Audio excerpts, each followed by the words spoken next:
unique programs in the last couple of decades that really is going to fill in the gaps that have existed when it comes to the operation of providing programs for folks and getting people into the outdoors. This is about social equity. It's about ensuring that the environment is being utilized by as many people as possible, and returning to what is rightfully all Californians, the right to be able to engage in a natural experience. Before we get going, I'd like to have the team who's going to be presenting today to introduce themselves. We'll start out by Victor Patino, and then we'll get started.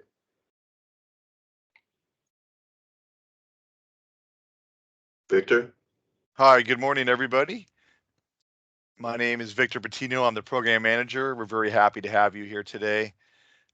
We hope you'll enjoy the webinar as much as we enjoy presenting. Most of all, we look forward to answering your questions. So I'll explain how the chat feature works, and we'll monitor the chat feature throughout the webinar today, and we'll answer all of your questions today. We're excited for this program, and again, we hope you enjoy the webinar. Thank you very much. Good morning and welcome to our Outdoor Equity Grants Program webinar. My name is Richard Rendon and I am the supervisor of the program. Welcome. Good morning. My name is Kyle Boland. I am one of the competitive review project officers I'll be presenting today, and I hope you guys enjoy the workshop. Thanks for coming. Hi, good morning, everyone. My name is Christine Schilp, and I'm a project officer with OGALS.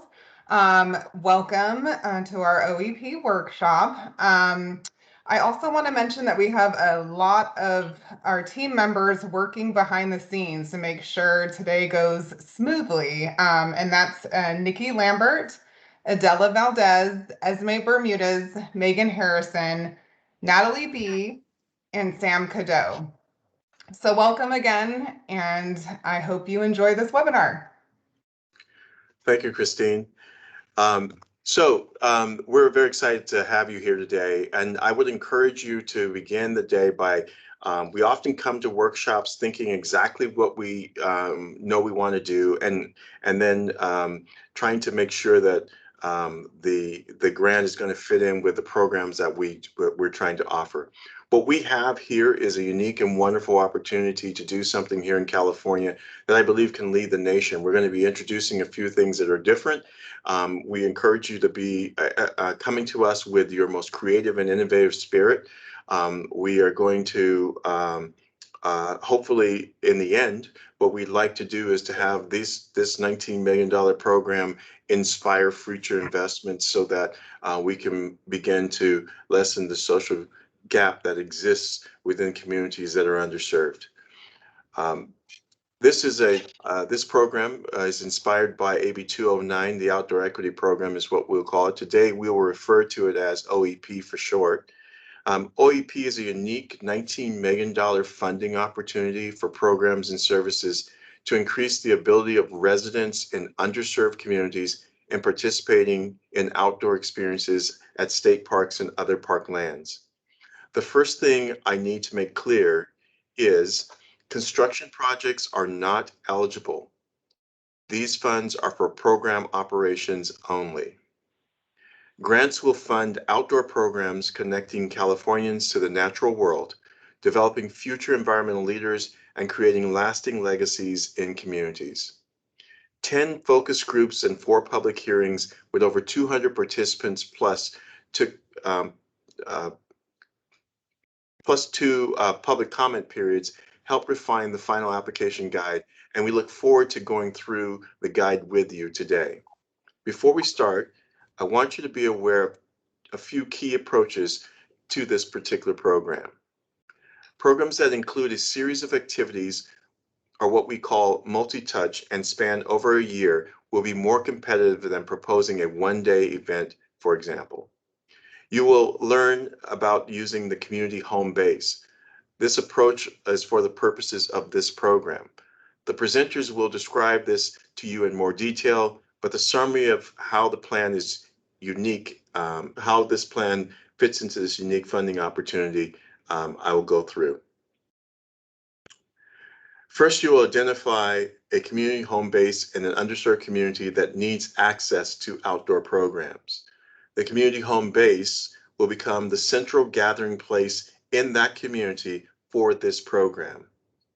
The central gathering place for this program in the community could be a school, a community center, a community park, for example.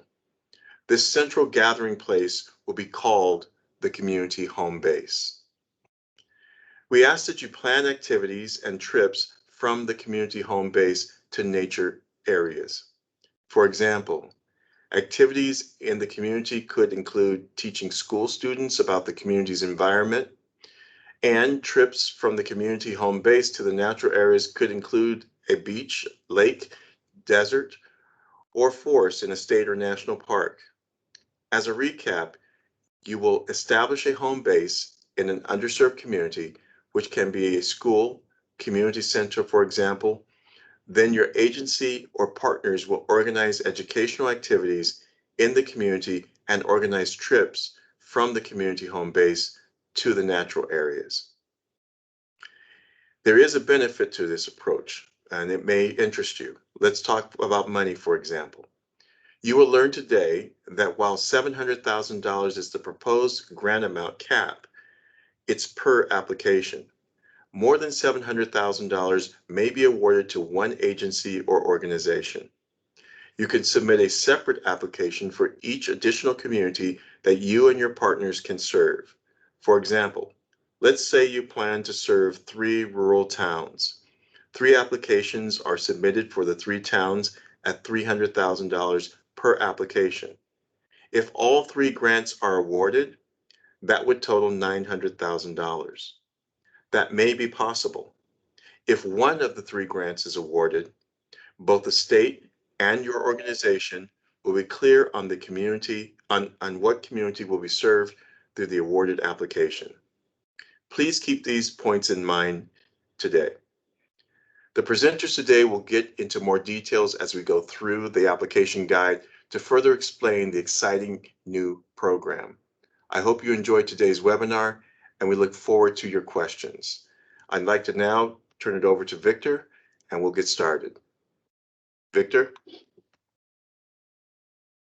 Thank you very much, Cedric. We're glad you're here today. We traditionally do these workshops in person, so we do hope the technology works for you today as planned. Again, we do have a team available to assist you if there's any technical challenges. The few things of the features to be aware of today is there is a closed caption option, and Sam will show you where that closed caption option is found. So you will click those 3 dots on your toolbar, and then once you click them, look for turn on live captions. Okay, so that's one option for you. The second feature is your chat feature, and Sam is currently showing you where the chat feature is found on your toolbar. Please make sure you can see the chat feature.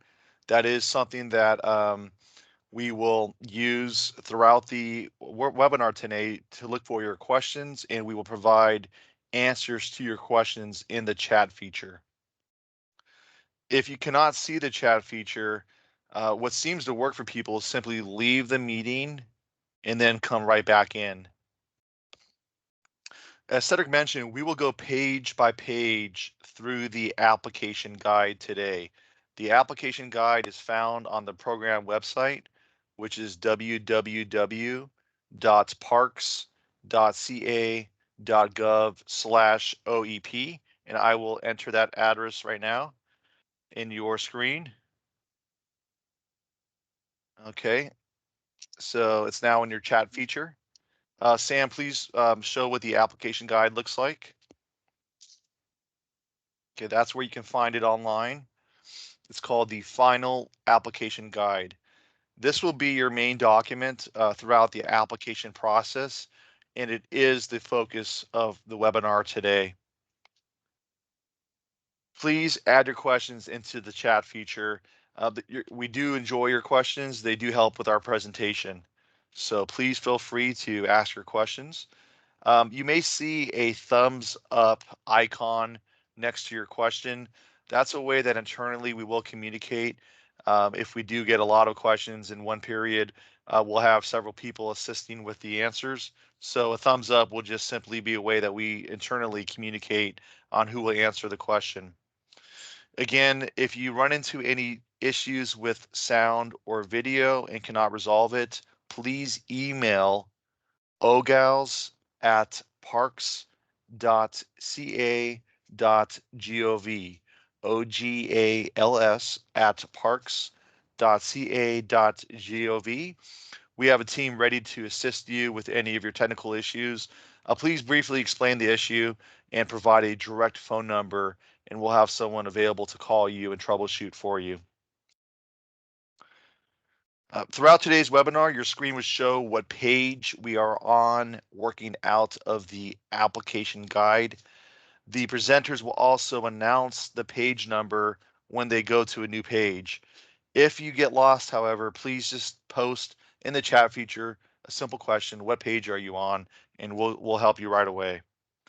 So at that, we now will get into the actual application guide. And Richard, you're up. Thank you. Thank you, Victor. So today we will be going page by page through the Outdoor Equity Grants Program application guide. We will point out key information on each page. Please remember that if you have a question, type it into the chat feature and Victor will be more than happy to answer it. So with that, Sam, can we please turn to page 3, the table of contents? So here on page 3, the table of contents shows the structure and flow of this guide. This lists the 4 color-coded sections of the guide, which include the program overview, application package, eligible costs, and dependencies. These color-coded sections correlate to the top headers so applicants can orientate themselves to where they are in the guide at any time. I also want to draw your attention to the last sentence in red on this page, which states that all words and terms in small capital letters are defined in the back of this guide. All right, Sam, can we please go to page 4?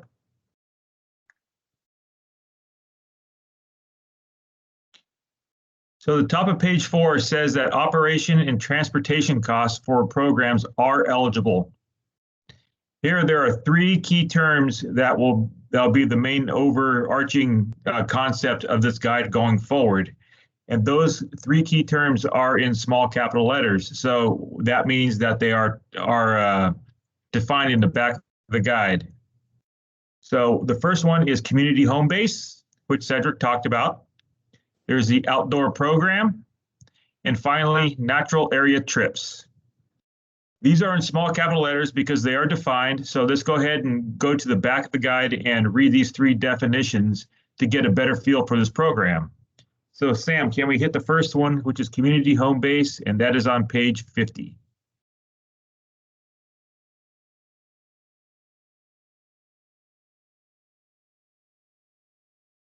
So here, a community home base is defined as a central gathering place for residents of an underserved community where the majority of targeted participants live.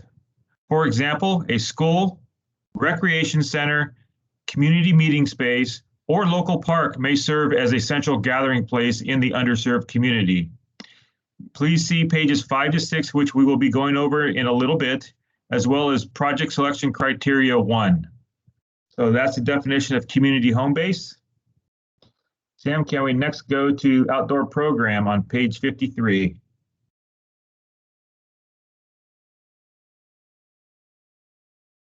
So here, an outdoor program is defined as a series of activities or sub-programs proposed through one application that promote education, physical activities, leadership, and career pathways that strengthen participants' connection with the natural world.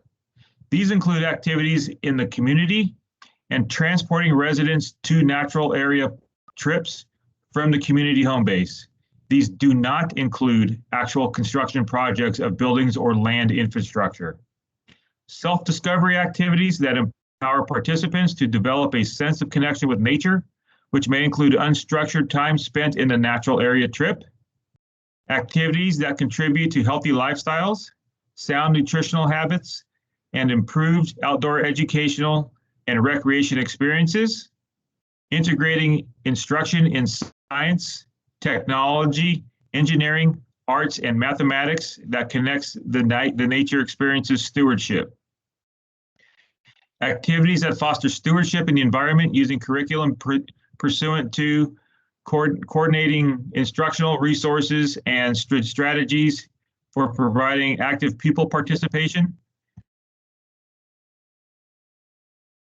with on-site conservation efforts, promote service learning opportunities between school and local communities, access the impact to participating pupils of the unified education strategy on pupil achievement and resource conservation, curriculum that is aligned to the content standards for California public schools adopted by the State Board of Education, including but not limited to the Next Generation Science Standards or the California History Social Science Standards.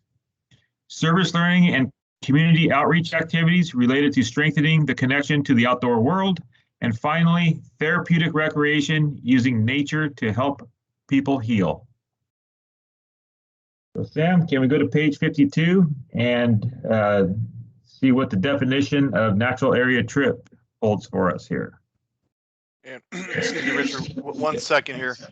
For Natalie Arroyo, when we mentioned the page numbers, citations, it is the number that is found on the bottom right corner of the page and not the PDF, because we recognize in the PDF the the cover of the document is counted as a page number, but just know that when you look at the document itself, there's a blue bar on the bottom right corner of the document, and there's a page number on that bottom right corner of the document. That's the page number we are citing. Okay, thank you. Okay, thanks, Vic. So natural area trip is defined as a location at least 5 miles from the community home base that is challenging to access by residents and can include areas such as beaches, rivers, lakes, forests, mountains, deserts, tribal land, and state and national parks within California. Okay, so that hopefully gave you a good basic feel for the spirit of this program. And with that, Sam, can we go back to page 4 to continue? So as you see here, eligible applicants are public agencies, including cities, counties, local educational agencies, open space authorities, and districts. Also, nonprofits with 501c3 status are also eligible to apply. The grant performance period is currently July 1st, 2020 to June 30th, 2023. The amount available is $19 million. The maximum grant request per application is $700,000 and the minimum is $20,000. Keep in mind that there is no match requirement for this program. Each application will propose a community home base, which we will go over on the next page. This will also allow for clear reporting. The $700,000 cap is per community home base or application, actually community home base application. You can submit a separate application for each additional community that you and your partners can serve. This means more than $700,000 may be awarded to any one agency or organization. If you have any questions, please put it in the chat feature and Victor will answer those. And with that, I'm going to turn it over to Christine to go over page 5. Thank you. Perfect. Thanks so much, Rich. Okay. So yes, can we please turn to page 5? Perfect. Okay. So this page explains to the applicant that each application will first identify a community home base, which will be the central gathering place in an underserved community that needs access to outdoor programs. For example, a community center or a local school. And then the second step is to plan activities and trips from the community home base to natural areas outside the community. The activities in the community can be urban or rural. For example, activities in the community can include preparing students for a school trip to a state park or educational walks within the community. And natural area trips could include transporting participants from the community home base to natural areas that are challenging to access, such as regional, state, national park, beach, river, or forest or mountains or desert areas statewide. The second half of the page summarizes the above steps and notes that the grant priorities begin on page 14. So if we can turn to the next page, page 6. Perfect. So this page provides a visual of the basic approach for this program, which includes the information that I just discussed on the previous page. So you'll see here for number 1 in the circle there, it's that you need to identify a community home base in that underserved community. Again, we're looking for a central gathering place like a community center or a school. And then moving down the chart for number 2 is we are asking for applicants to conduct activities at or near the community home base. Again, these can be activities like preparing participants for that outdoor camping trip or an excursion out to one of the natural areas. And lastly, number 3 is we are asking applicants to organize trips from that community home base to the natural area destinations. So this is a really good visual to have. So if we can turn to the next page, page 7. Perfect. So at the top there, it says that the application deadline will be announced on our website. Well, we have announced it, and the application deadline is October 8th, 2021, so this year. The application process section here outlines You're welcome to leave a important message steps. for Melissa after the tone, and I'll. All right. Identifies important steps to follow as you submit your application. I would like to call your attention to items 3 through 5 on this page. Particularly, we're asking applicants to participate in the extensive technical assistance methods such as application workshops and contacting OGAL's OEP experts. See page 42 for a complete list of technical assistance services available for applicants. And again, we will be going over that later in this webinar. Number 4 is we're asking applicants to review the grant administrative guide, including contract provisions, to understand the requirements if the competitive application is selected for funding. And number 5, we are asking applicants to submit their applications online by that application deadline, which is again October 8th, 2021. Okay, so if we can now turn to the next page, page 8.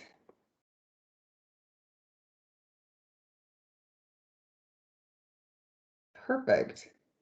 Okay, so this goes over the grant administrative process and performance period. Applicants who receive a grant must attend a mandatory grant administration workshop before receiving their contracts. These workshops will be offered in accessible areas throughout the state. We will also be offering successful applicants outdoor recreation leadership training from the Department Office of Community Involvement. This training is voluntary, but again is available to successful applicants. And we will also be talking about this program towards the end of the webinar. As a reminder, grantees will need to send in their final payment request at least 3 months before the end of the grant performance period. This will accommodate for any changes or needs we will need to work out before the final liquidation date. And so with that, if you have any questions, please put them in the chat feature. And Yeah. Victor, are there any questions that you would like to talk about before we move on? Yes, thanks, Christine. We do have some great Sure. questions.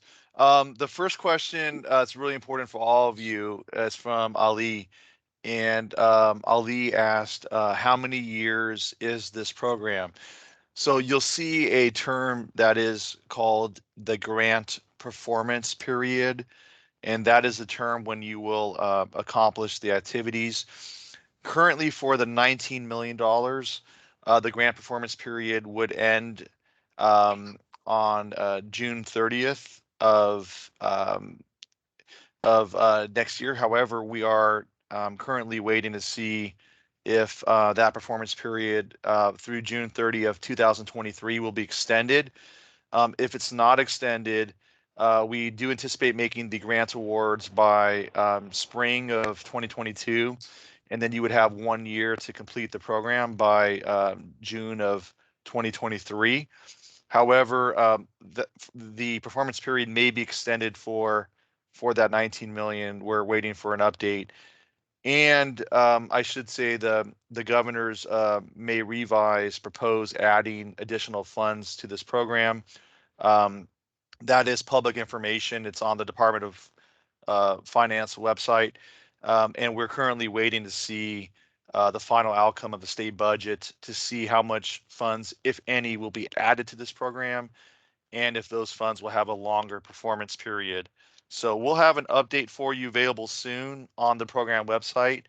And also we have all of your email addresses, and we will email you an update as soon as possible. Hopefully by mid-July of this year, we'll have a clearer picture of the new performance period if there is an update. So that's a great question, Ali. Thank you very much. Also have a question from Tayasha, and the question was, can the funds be used to enhance the community home base? And I think that means like actual construction or renovation of the physical property. And the answer is no. Construction or renovation of physical property like a building or land is not eligible for this program. This program will strictly fund program operations. So that will include transportation from the community home base to natural areas. It can include supplies, equipment, admissions into national, state parks, regional parks, museums, zoos, science centers, etc. Staffing, insurance. So those are examples of the eligible costs to conduct your program, and we'll cover those in more detail today, probably in about maybe an hour or so. Okay, and then finally, the last question, it's also a good question from Liz, is can an existing youth camp in a national park that serves California underserved communities be the community home base? And as we go through these pages here, you'll see some examples of what a community home base is and what is a natural area trip.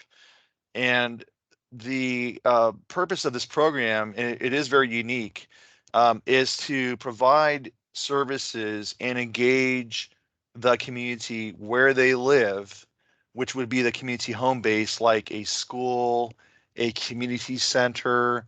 It could be a local community park. It could be even a nonprofit or community organization's headquarters, or a local park department's headquarters where there's ample meeting space. And there will be educational activities and services that take place in the community. And then also to take the community members from that area into a natural area, such as a camp. And so your example would definitely fit as an eligible cost of taking the community members from the community home base to a national park for a camping experience. So that would be an eligible expenditure. So think community first and engage the community in the community, and then also include trips from the community to natural areas.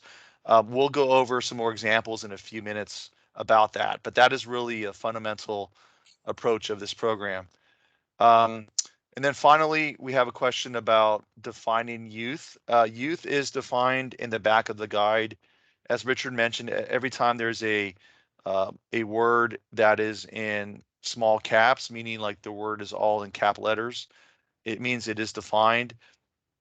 Sam, if you could please go to the definition of youth in the back of the guide. We might as well go there because this question does come up. Thank you very much, Sam.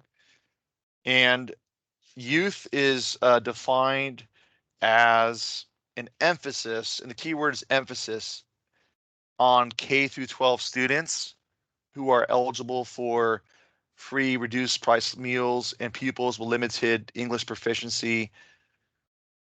It also includes, but is not limited to, okay? It includes, but is not limited to, children of migrant working families, foster youth, and children who are homeless. So yes, the answer to your question, Lisa, is there is flexibility in the definition of youth. This program can definitely serve university students that are, for example, 18 to 25, first generation students. That could definitely be a focus of this program as well. Okay, thank you very much.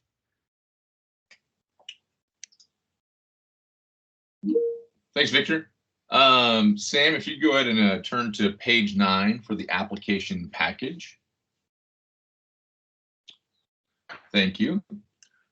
So pages 9 to 36 contain information and guidance on completing the application. Each community home base will need a separate application. However, applicants can submit as many applications for separate community home bases as desired.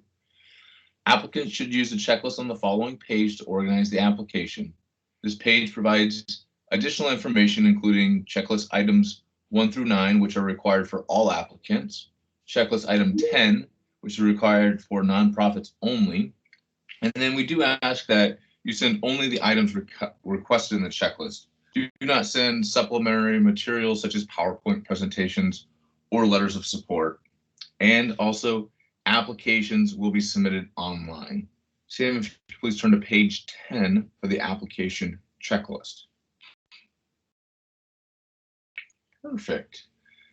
This page is home to the application checklist that includes the items needed to complete the application and lists which items require the authorized representative's signature. We'll be going over each checklist item during the webinar today, so we ask that you please save your questions for a specific item until we reach that section during our presentation. Please turn to page 11 for the project application form directions. This page provides the instructions on filling out the application form. Please turn to page 12 for the actual project application form. On this page is the application form, which provides the name and location of the community home base and must be signed by the authorized representative. I'll give you a moment to review the form. And if you guys have any questions, you can go ahead and put those in the chat feature. And Victor, are there any questions in the chat that you'd like to bring to the group's attention? Thank you. There's also another, this is going back to the performance period, another good question from Elena Silva, and the question is the grants performance period of July 1st, 2020 a typo, since the application due date is October 8, 2021? Helena, I would say that we hope there's no typos in the guide. We've given all the attention it's received through focus groups and public hearings, and the answer is no, it's not a typo. It's actually, that was when the funds were, the 19 million was originally authorized in the state budget. When that occurred, we started a long series of focus groups and then public hearings and 2 public comment periods to develop the program. July 1st, 2020 is the start date for the $19 million. There's a definition of pre-award planning costs. And currently, if a grant is awarded through the 19 million, pre-award planning costs of up to 5% of your grant amount can be reimbursed going back to July 1st, 2020. But that's only 5% of your grant for planning costs only, so planning the program. We'll have an update again for the extended grant performance period, and if there's additional funds added to the program, we should have that update available hopefully by mid-July, so in a few weeks. Okay, thanks a lot. Great question.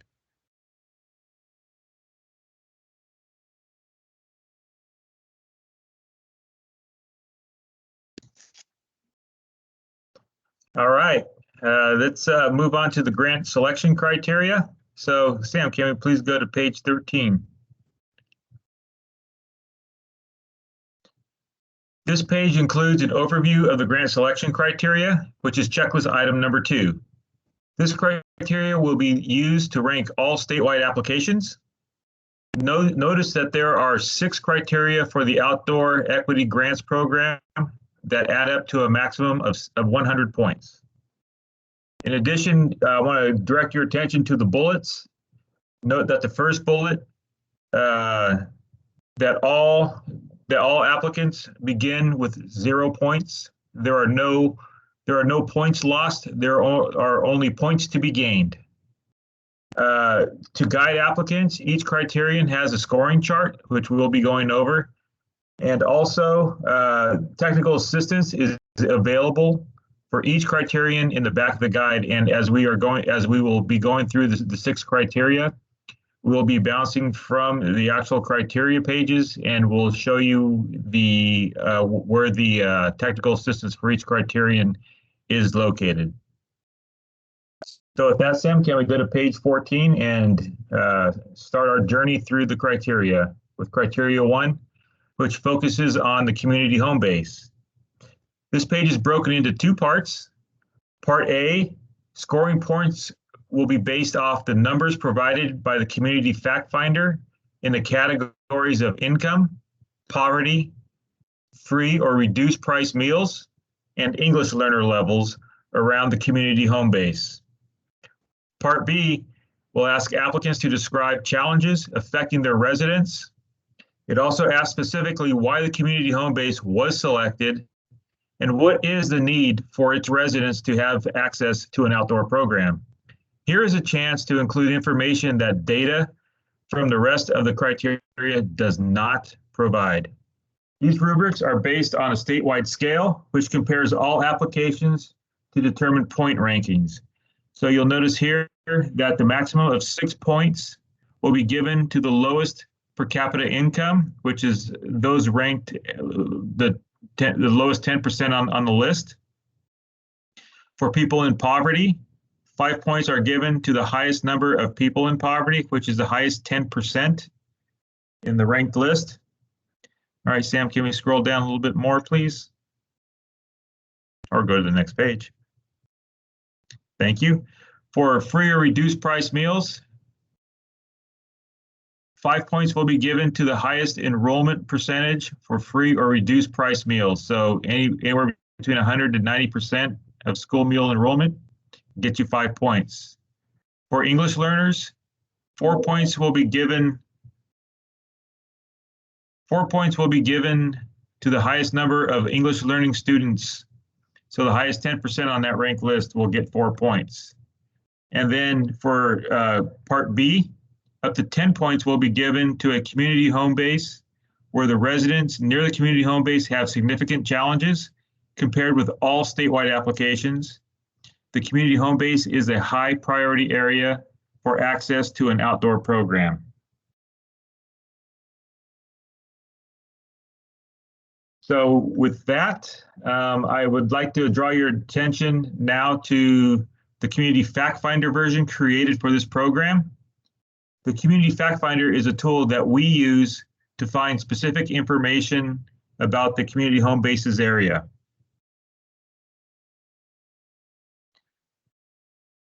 So once it populates here, okay. So here we will use the example of Pinnell Meadowview Community Center in Sacramento,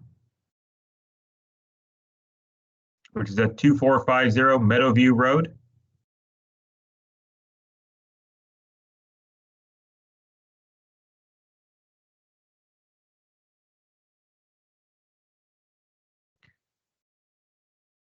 So the numbers we'll be asking for within this application are located under per capita income, people below poverty, free or reduced price meals, and English learners. The last two categories for free or reduced priced meals and English learners are new for this version of the Community Fact Finder. The data for these two categories is pulled from the nearest public elementary, middle school, and high school to your community home base.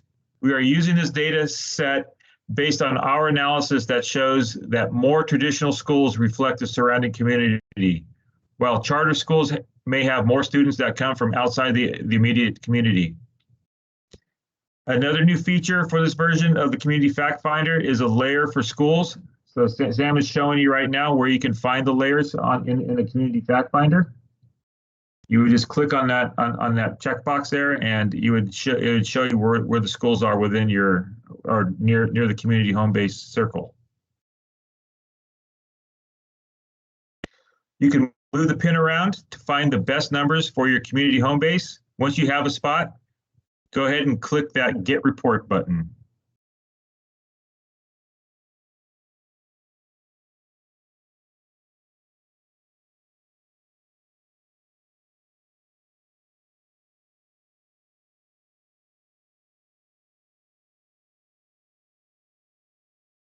As Sam is showing here on the screen, this is what this Community Fact Finder report will look like. Again, you will pull the data that is highlighted for your response to Part A of the criteria. Remember, applicants will need a separate Community Fact Finder report for each proposed community home base. So now let's turn to technical assistance on page 43.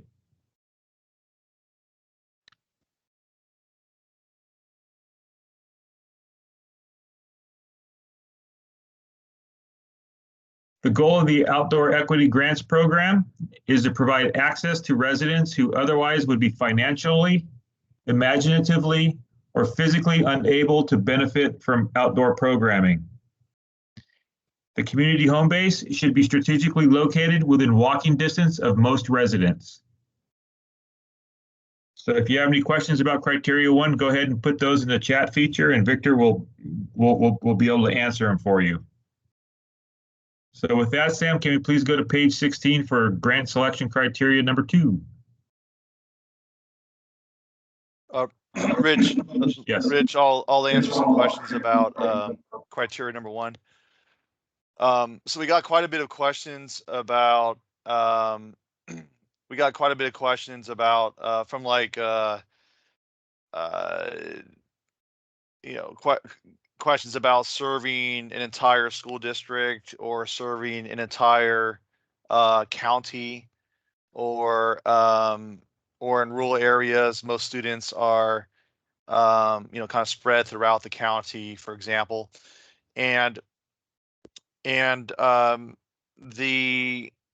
for purpose of this program, each application will select one community home base as explained in the beginning of the application guide on pages 4 through 5. Okay, so start with that fundamental understanding that each application will identify a specific community home base. And that's explained on pages 4 through 5. And then what Richard just covered in criteria number 1 on pages 14 through 15 is that the data of that surrounding community home base area will be used. So the data points on pages 14 through 15 will be used based on that surrounding area. And the key here is to actually go into that community and activate that area by engaging youth and other community members in that area. So you want to think, if you serve an entire county, for example, you want to think as experts of your county or your region, what town or what part of the city is severely underserved, meaning low income, affected by poverty. And then you're actually going to go into that community and establish a home base, whether it's a specific school or a specific community center, and start activating and engaging that particular community.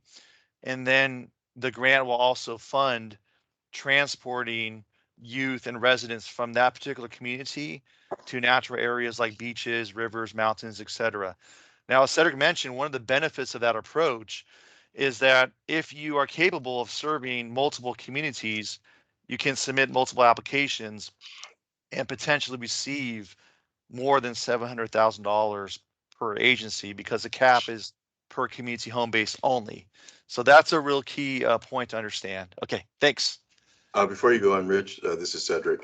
One of the things that differentiates this program also from small grant programs that provide for transportation only is that this has an opportunity to have multiple touches with not only with the direct students in schools, but also with the community as a whole. In the end, one of the things that has to happen with this kind of programming is we're trying to give people the opportunity to develop a outdoor recreation ethos, which is something that will be in the community long after the money runs out. So the program is looking at it more than just trips for kids, which is very important, but it's also to look at how we can make outdoor recreation, the natural world, whether it's at a distance or whether it's close to home, relevant for the people who are living in those communities.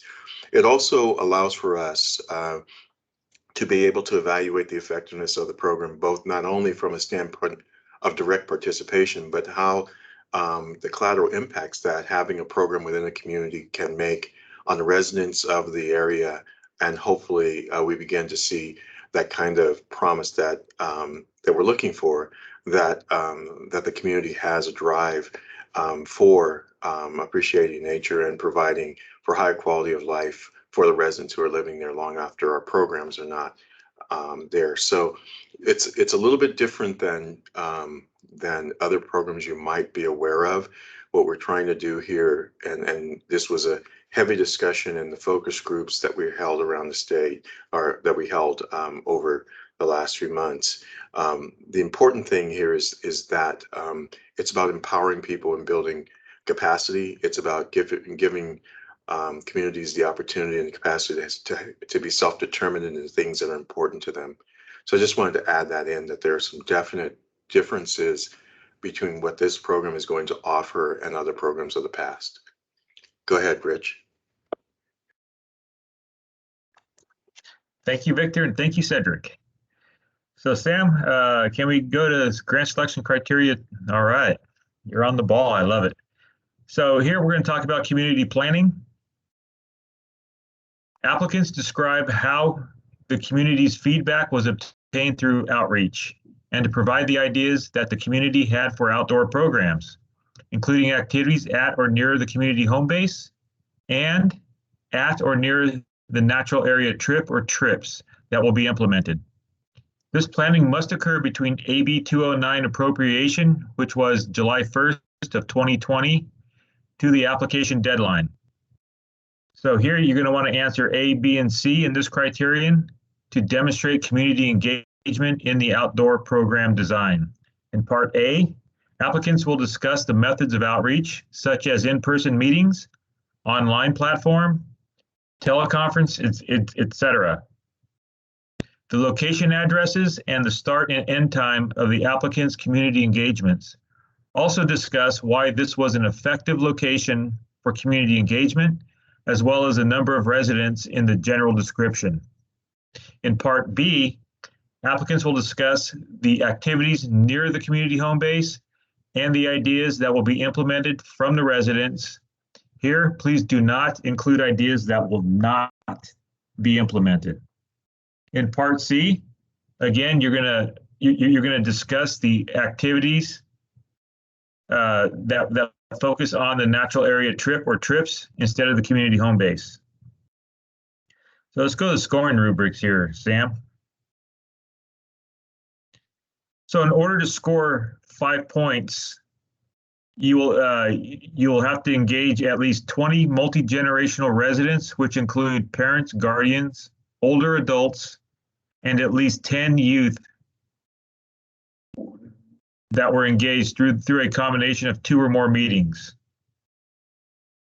In order to score 10 points in the bottom rubric for B and C, so 5 points would have to be gained by listing accepted resident ideas for the community home base, as well as 5 points would be given for using accepted resident ideas for natural area trips. So let's go to technical assistance, which can be found on page 44.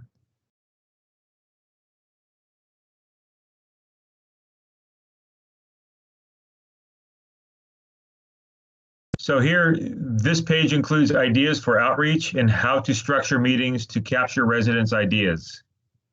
As an alternative to in-person meetings, we will post a document soon that provides tips for conducting webinars or phone conferences with community members.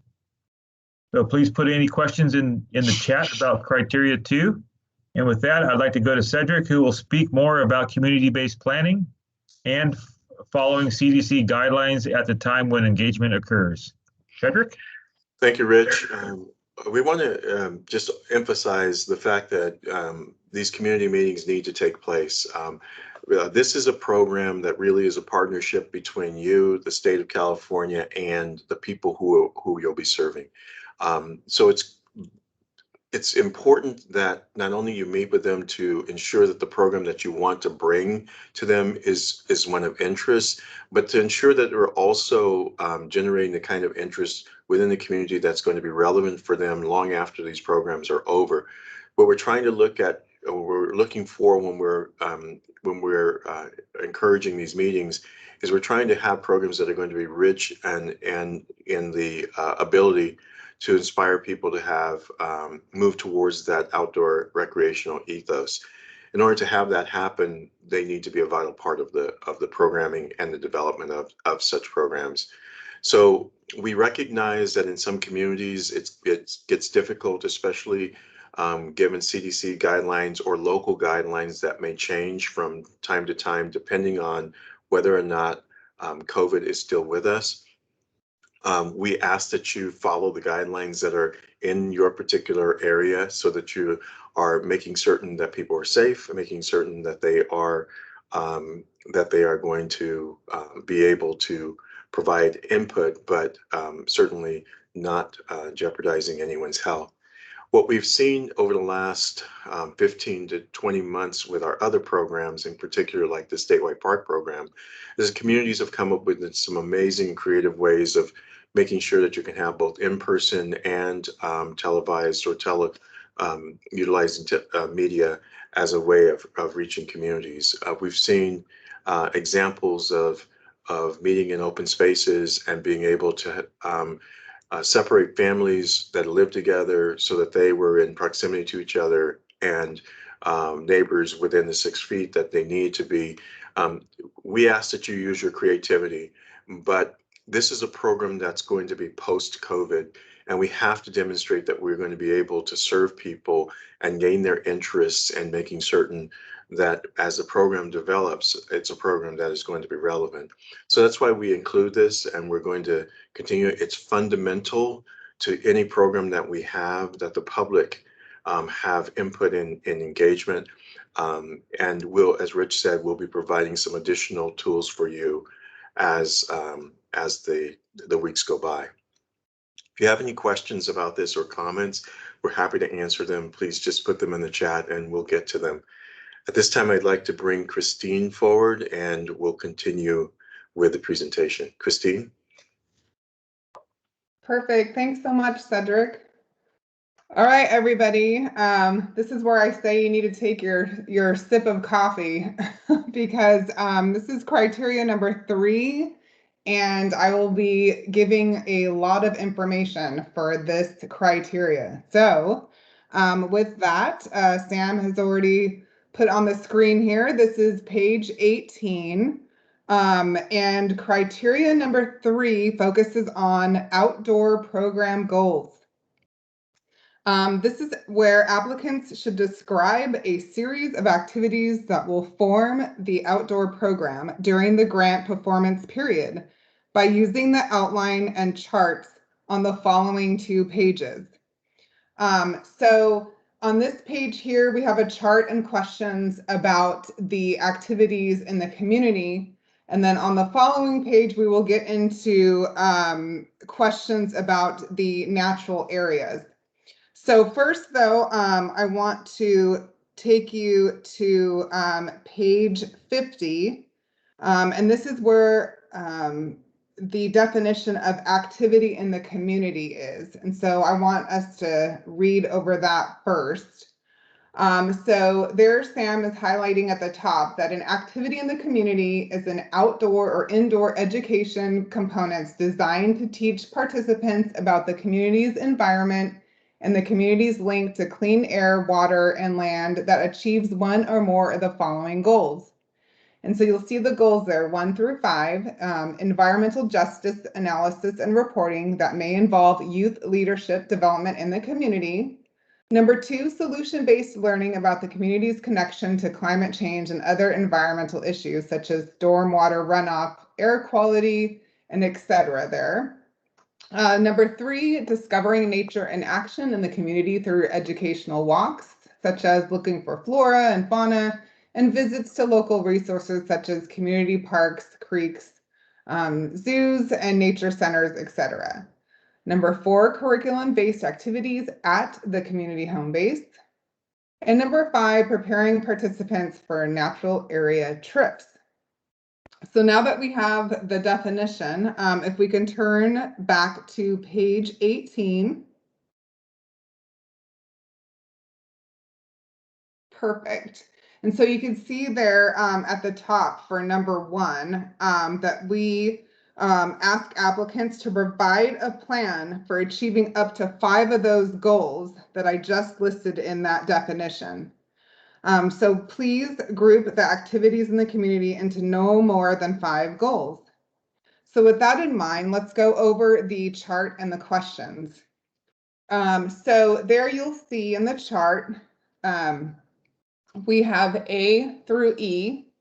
And so A is we're asking for the activity goal title.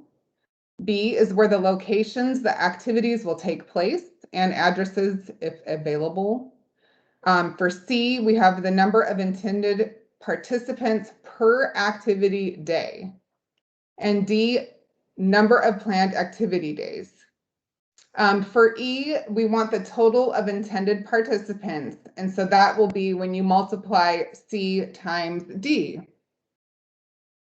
And then underneath there, we have other questions. And that's F is to provide a general description of intended participants. We want to know who is going to be there. So what youth are going to be there? Are there going to be older adults, etc. G is cite which educational goal will be met per the definition of education, which again is found in our definitions in the back of the guide on page 51. We want you to briefly summarize the qualifications of the group or individual who will provide the experience and what teaching methods will be used. H, how will the activity increase community capacity to foster a long-term environmental justice legacy, such as engaging in planning and improving the community's environment? And that's what Cedric was speaking to earlier. We want the list of supplies, equipment, and activity fees, and their associated cost estimates, which we will go over later in this webinar. J, briefly describe the estimated transportation costs, if applicable, and this may include transporting participants to and from the community home base. K, briefly describe estimated costs for labor including job titles, hourly rates, etc. And L is the total estimated cost. And so that's where you will add that I, J, and K to achieve the activity goal. And again, you will be putting those items on your grant scope cost estimate form, which I will be going over later in this webinar as well. So that is for the activities in the community. The next page, on page 19, you'll notice it's a similar type chart. And so again, we want applicants to answer all of the questions regarding the natural area trips. And so starting again at the chart, A through E, that is, A is the trip title, B is the destinations and addresses if available, C is the number of intended participants for that trip. An average estimate per trip is acceptable. D is for reoccurring natural area trips to the same location. And E again is the total number of intended participants, and that's where you're going to multiply that C and D. Again, F through M are questions that we have regarding the natural area trips. Again, we want you to F to provide a general description of the intended participants. G, we want to know, is it a one-day trip? Is it overnight? Is it multiple days? If multiple, how many days, etc. Again, we want you to cite the educational goals. And then I, we want to know how will the participants also have time for self-discovery. That's very important in the nature areas, to explore or play or form a personal connection with nature. J through L are the same as on the other chart, where we want you to list, the supplies, the activity fees, transportation costs, if there are any, and labor costs, if there are any. And then again, on M, we want you to add all of those costs together and put them on the grant scope cost estimate form, which again, I will be going over later in this webinar. Okay, so let's turn to page 20 now. So this is the next page, and we can see here the scoring rubric. In the scoring rubric for this criterion, applications will be compared on a statewide scale. So you'll see there at the top right, to receive a maximum of 20 points, everything that's located in that's said in that box right there is what we will need for you to achieve those 20 points. And that is that we want the program to include activities in both the community and natural area trips. We want the program to have activities for both education and self-discovery nature exploration. We also want the primary intended participants of the overall outdoor program to be youth.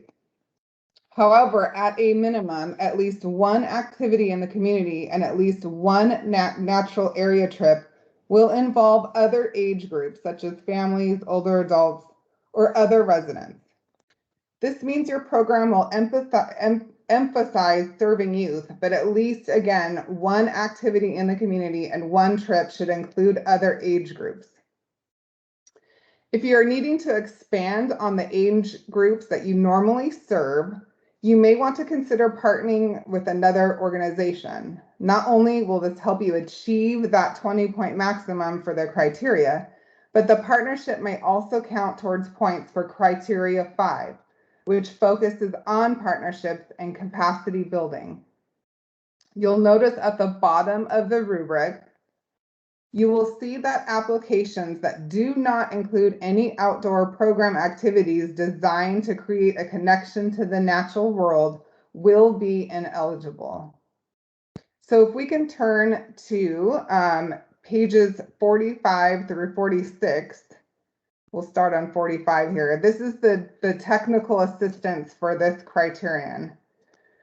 So you'll see there at the top part of the page, we discuss activities to strengthen the participants' connection to the natural world. And I'll read a couple of these examples. Again, we would like education and self-discovery activities with structured and unstructured time, which allows participants to develop personal connections to nature. Also, another one there for number 3, partnerships may help to provide additional experience or serve other age groups or abilities. And also the majority of activities should take place outdoors. However, indoor education classes or some indoor activities due to weather constraints are acceptable. So you can look through those 1 through 6 items there.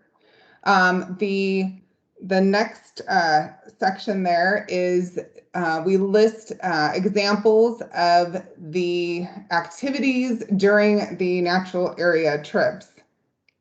So a few of the examples, you could read there are the natural resources and interpretation, guided nature walks, perhaps tribal land visits, climate change and potential solutions, coastal protection, etc. Again, these are just examples and should not limit applicants from including other activities and ideas.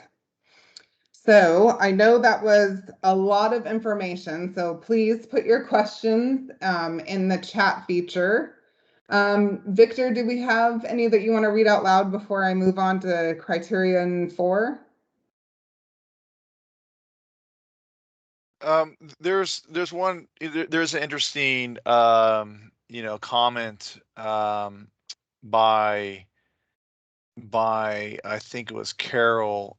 Yes, and Carol mentioned that LAUSD school district, a specific school district, has not yet authorized field trips, and we do recognize that with the with COVID-19 and the pandemic,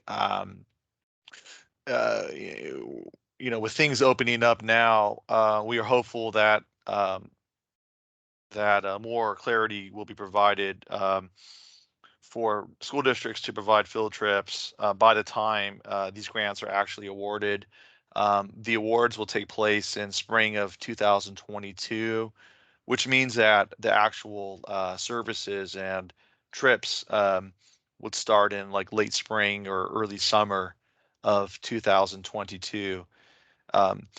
If at that point a school district still does not authorize field trips, our hope is that there could be a partnering organization that is able to do so. It may be a nonprofit.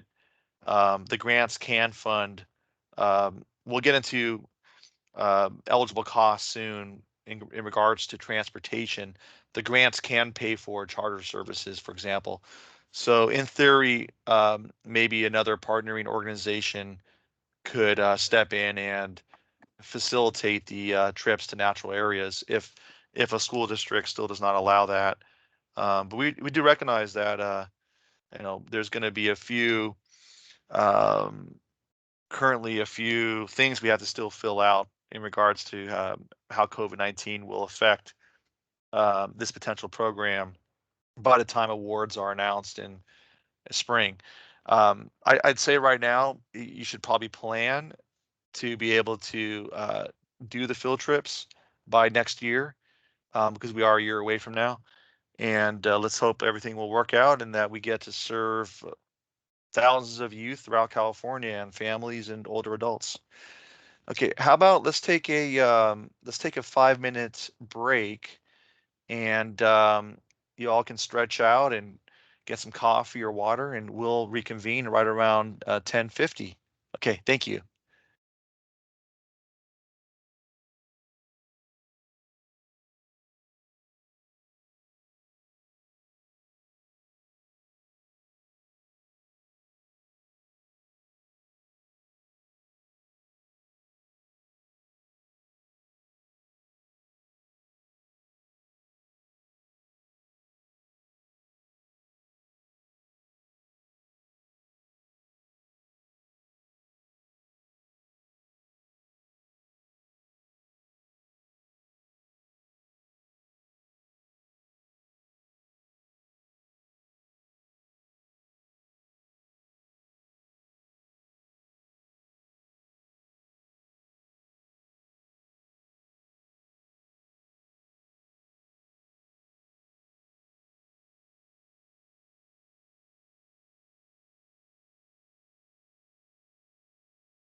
All right, welcome everyone back to the webinar.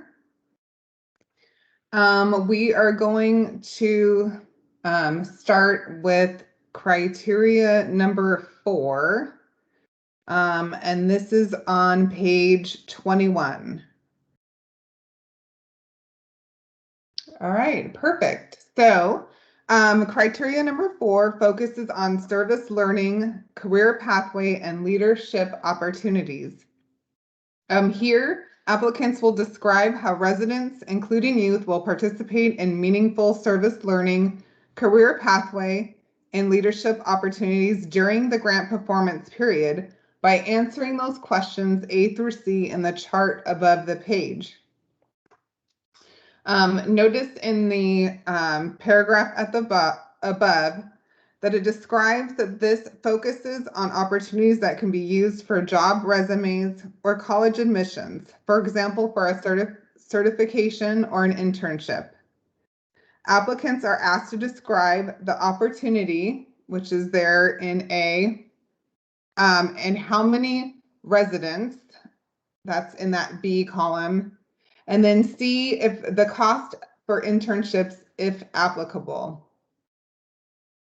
The scoring rubric at the bottom of the page gives the maximum of 15 points for an outdoor program that will involve at least 15 residents who will receive service learning, career pathway education, and other leadership opportunities.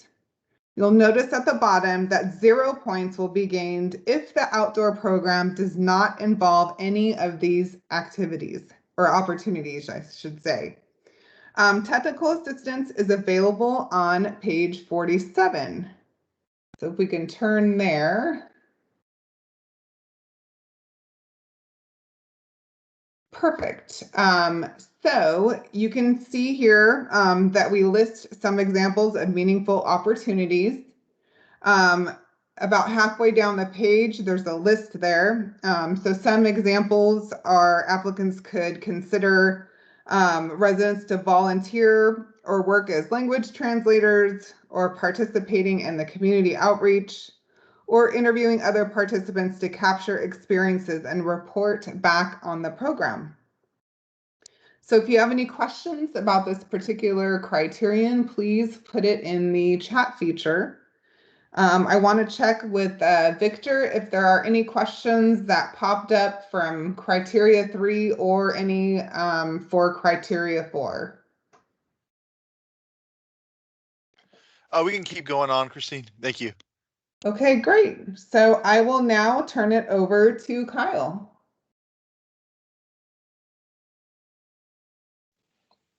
Perfect. Thank you, Christine. Sam, if you could turn to page 22 for grant selection. This is criterion 5. It focuses on partnerships and capacity building. This criterion asks applicants to describe partnership assistance that will be provided starting with the appropriation date of AB 209, which is July 1, 2020, through the grant performance period. Examples of partners include, but are not limited to, health organizations, schools, nonprofits, and community clubs. Partners can assist in many ways, including providing transportation services, donating food and supplies, or committed funds. This criterion has 2 parts, A and B, as shown in the 2-column chart above the scoring rubric. Part A requests the name and general purpose of the partner, and Part B requests information about the partner's role in the project. The scoring rubric at the bottom of the page shows that a maximum of 10 points will be given to the applicant with 2 or more partnerships. Please turn to page 48 so we can review the technical assistance for this criterion. Thank you, Sam. A few things I would like to highlight are that we recognize some community groups do not have a formal 501c3 status. We added example 3. The community groups can partner with an eligible applicant. The eligible applicant can be the fiscal sponsor and administer the grant if awarded, while the community groups can perform services on behalf of the fiscal sponsor. This is an example of a partnership that can earn a point. There is no point advantage for greater amounts of committed funds. Cash contributions are not required. We encourage forming a health organization partnership, but it is not required to obtain maximum points for this criterion. We suggest including a health organization as a project partner because AB 209 includes the following priority: contribute to a healthy lifestyle, sound nutritional habits, and improved outdoor education and recreation experiences. The definition for health organizations can be found on this page, as well as on page 51 of the guide. If you've got any questions, go ahead and put those into the chat feature. Otherwise, Sam, if you could turn to page 23 for Criterion 6. So this is Criterion 6, mentoring youth after the grant performance period. Sustaining the outdoor program beyond the grant performance period is not required. This is about engaging youth after the outdoor program grant has ended. Applicants can describe a plan to recruit and empower youth identified through the outdoor program who have the potential to become future environmental leaders in California by responding to Part A. To describe their plan, applicants will be asked the following questions. How many youth will be selected by the applicant recruited through the outdoor program, and how will they identify those who have potential to become future environmental leaders in California? And what types of activities will the mentoring involve? Examples include capacity building or educational mentoring towards careers in natural resource professions, or civic engagement, including cultivating active involvement in the decision-making process to have a healthy environment. Or, aside from doing Part A, there's a Part B, so applicants can describe why it is not possible to mentor youth leaders after the grant performance period by responding to Part B. The scoring rubric, as shown on the bottom of the page, will give a maximum of 10 points for a plan to mentor youth after the grant performance period, or for an explanation why this concept cannot be achieved. There's technical assistance available on page 49. Same if you go to page 49. So another example of continued youth engagement and empowerment shown here is the annual community needs assessment about environmental justice that could be conducted and reported by youth. It should be noted that grant-funded equipment and supplies may continue to be used after the grant performance period. I'd like to point out the box on this page regarding the grant selection criteria requirements. We're currently looking at a user-friendly technical assistance tool that will assist grantees with their status reports, which will be sent to grantees every 6 months until the final grant payment. The status report will serve as a reminder of what the applicant committed to during the competitive process. This concludes the grant selection portion of the Outdoor Equity Program Application Guide. Please put any questions in the chat feature. And before we transition to Rich, Victor, are there any questions in the chat feature that you'd like to bring to everybody's attention? We're getting into some really good, thanks, Kyle. We're getting some good questions about what types of experiences are eligible, what types of activities. And one example that we received is how about career pathway education for younger students, let's say elementary or middle school. And that's definitely eligible. I mean, a lot of California schools offer early education about types of professions, like wildlife firefighters will go to a school and tell people what it's like to be a firefighter, or a ranger, for example. And that's definitely an eligible type of career pathway education. However, I'm going back to criteria number 4 right now. If you look at criteria number 4, which is found on page number 21, if you look at the top paragraph, it does say opportunities that can be used for future employment resumes or college admissions for natural resources or environmental justice professions. The experience gained should be useful for future employment resumes or college admissions. Here's the key: via a certificate or internship. So similar to yesterday, I think what's happening here is there may be a focus on a certain age group, and that could be, let's say you are focusing on elementary school age groups. And for this program, you may want to score as many points as possible. If you look at the criteria, there may be a few additional activities where you would branch out to engage or serve other age groups. So for the internships or college admission certificate experience for criteria number 4, that may not work well for very young children. So you may be able to find some teenagers, for example, some high school students in the community that can, receive an opportunity through this grant. They could maybe be used to mentor or lead some activities with younger children, and then you would give them a certificate, for example, or a internship to do that. And so this program is really about uplifting different age groups in the community and getting as creative as possible. So that's one example. The other example here that we received um, is really addressed through partnerships.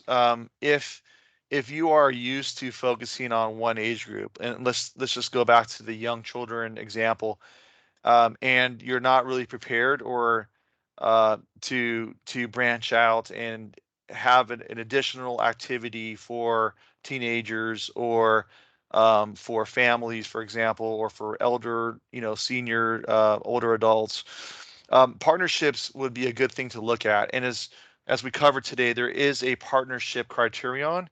So using that same example of maybe you want to continue emphasizing um, activities for elementary students, but you could partner with another organization that can actually form an internship or a certificate program for teenagers, and the teenagers would then assist with the program or have a leadership role, for example, that could be transferable for a job resume or for a college admissions, like a community service type activity. So I think going back to Cedric's first point, while we do recognize many applicants may have like a program that's already in place, you want to allow the criteria 1 through 6 to lead you to enhance your program, get creative, and score as many points as possible. And so that may involve uh, making some adjustments to what you were envisioning, and really allowing the criteria to lead you to score as many points as possible. There are the scoring rubrics in the guide to give you additional guidance, as well as the technical assistance section to give you additional guidance for how to be as competitive as possible. I will say some of us have been in this role for 21 years, and we see a lot. There's really 2 types of applicants. Some that follow the criteria and adjust to the criteria, and they will adapt their project or program to be as competitive as possible. And then others, sometimes they just, will stick with the predetermined project or program. Your program may be a good fit already for this, but the best advice I can give you today, because it doesn't always happen, the best advice I can give you today is to use the criteria as your guide to score as many points as possible, which may involve forming some new partnerships and recreating or expanding on the scope of your program, because we do anticipate quite a bit of applications, and again, you want to score those points. Okay, thanks, Kyle.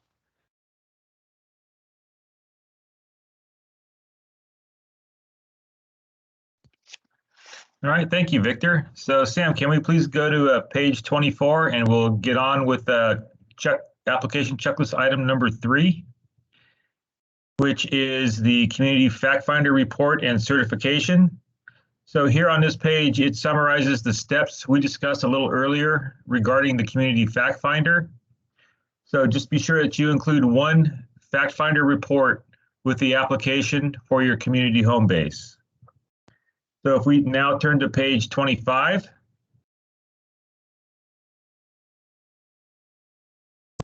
Here is the Community Fact Finder certification form.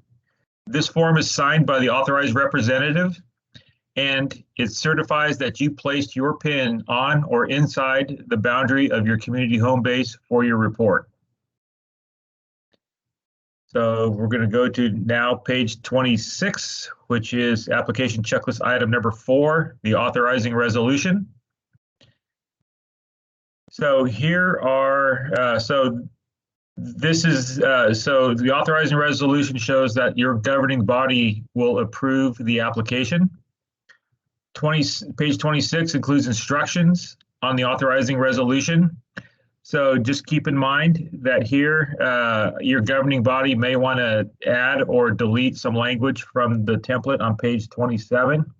If that is the case, be sure that you send us a draft copy of it as soon as possible, so we can run it by our legal department to ensure that it still meets our legal requirements.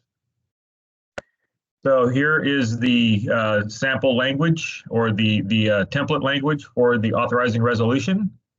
And if your resolution is not ready by the October deadline, all you have to do is provide a placeholder saying when you expect to have it approved by your governing body. So with that, if you have any questions regarding these 2 checklist items, please put them in the chat feature and Victor will address them. Before we go to Christine, Victor, are there any questions in the chat that you'd like to talk to the group about? Thanks, Richard. We're getting another question about, this is from Carol, about can we submit multiple community fact finder reports for one application? So each application will focus on one community and one community home base. So the application will provide one community fact finder report per application. Okay, thanks. Thanks, Victor. Christine, you're up. All right, thanks, Rich. Okay, so now, if you all remember me talking about criteria number 3, where we had asked you to fill out both of those charts about the activities in the community and also in the natural areas. We've now come to the spot where we're going to talk about the grant scope and cost estimate form. So before we draw your attention to that, though, I want to talk a little bit about the eligible and ineligible costs of this program. So with that, can I have you turn to page 37? All right, perfect. So there is the start of the eligible costs section. And so these pages provide rules and examples of all eligible and ineligible costs for this program. So this particular page is broken out into 2 categories. The first category is the pre-award planning costs. These costs are associated with planning the outdoor program during the grant performance period. Again, that goes back to that July 1st, 2020 date. These costs include costs of up to 5% of the grant amount dating back again to that date of appropriation, that July 1st, 2020. These may include note takers, facilitators, and multilingual translations, transportations, equipment, and supplies for the meetings and other outdoor program planning purposes. Please also see the definition of pre-award planning costs at the back of the guide. In addition, you can also look to that grant selection criteria 2 and criteria 2's technical assistance pages for more information about planning that proposed outdoor program. So continuing down this page, you'll see there the second category covers all of the post-award activity costs. We will go through these, that categories A through D in more detail. And to reiterate, these are not planning costs. The post-award activity costs are direct costs to conduct the activities in the community and the natural area trips. These post-award activity costs become eligible on the start date provided by OGALS. So you can turn to the back of the guide to see the definition of the post-award activity costs.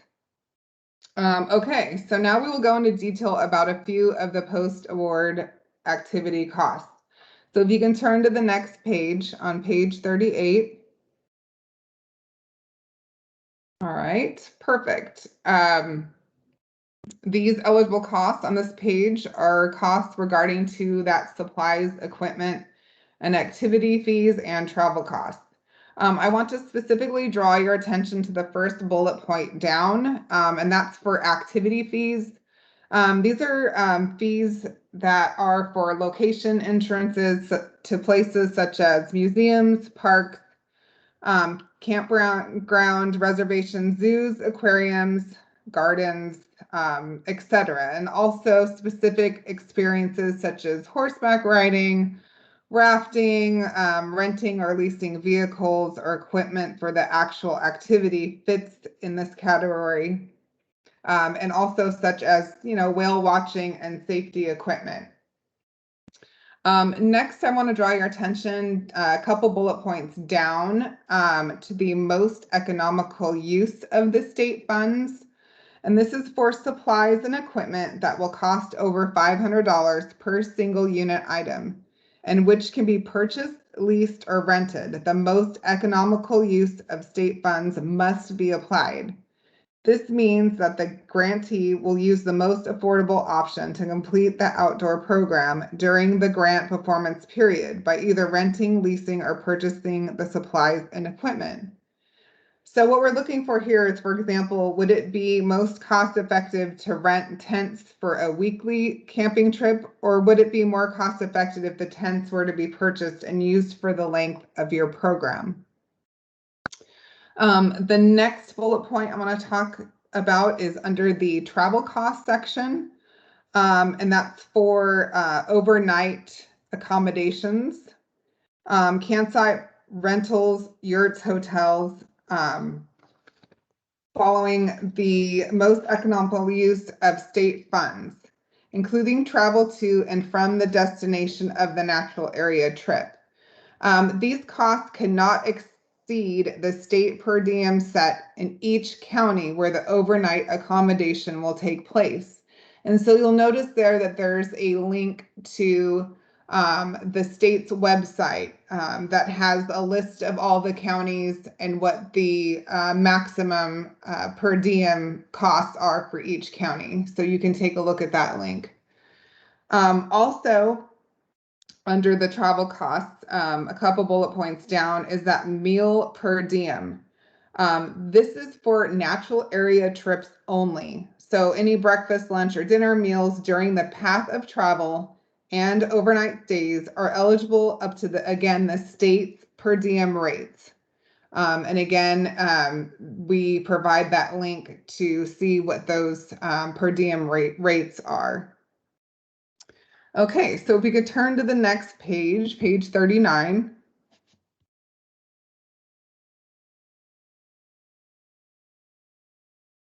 Perfect. And so you'll see the first, or actually the first three bullet points there all have to deal with vehicles. So we want to draw your attention to those three. Vehicle use for transportation of participants may involve taking participants to and from the community home base to the natural area trips, taking participants to and from the community home base and their schools and neighborhoods for activities in the community related to that grant selection criteria. Vehicles chartered or rented by the grantee, chartered transportation paying for a charter company's standard rate is ineligible cost. Also, rental of vehicles at market value, including low greenhouse gas emission vehicles, are eligible costs. Vehicles owned or leased by the grantee. We say that mileage incurred on the grantee's own vehicles can be charged at the state rate. That's in effect at the time of the trip. Maintenance and repair costs necessary to safely operate vehicles are built into the state's rate of the allowable charge per mile. A mile log must record the trips charged to the grant. For audit purposes, the mileage log must describe the miles driven, the outdoor program purpose related to the grant scope, and must be signed by the operator and supervisor. One thing that we'd like to mention, that it is important to note that vehicles cannot be purchased, because that would be considered capital outlay, and capital outlay costs are ineligible for this program. So moving on down there, you'll see for Part C, we talk about labor costs. So a couple of them, we want to, draw your attention to that the employee services, there are accounting rules for employee services, and these are explained in the grant administration guide. Let's see a few of these other program management, including site inspections and coordinating partners, materials, etc.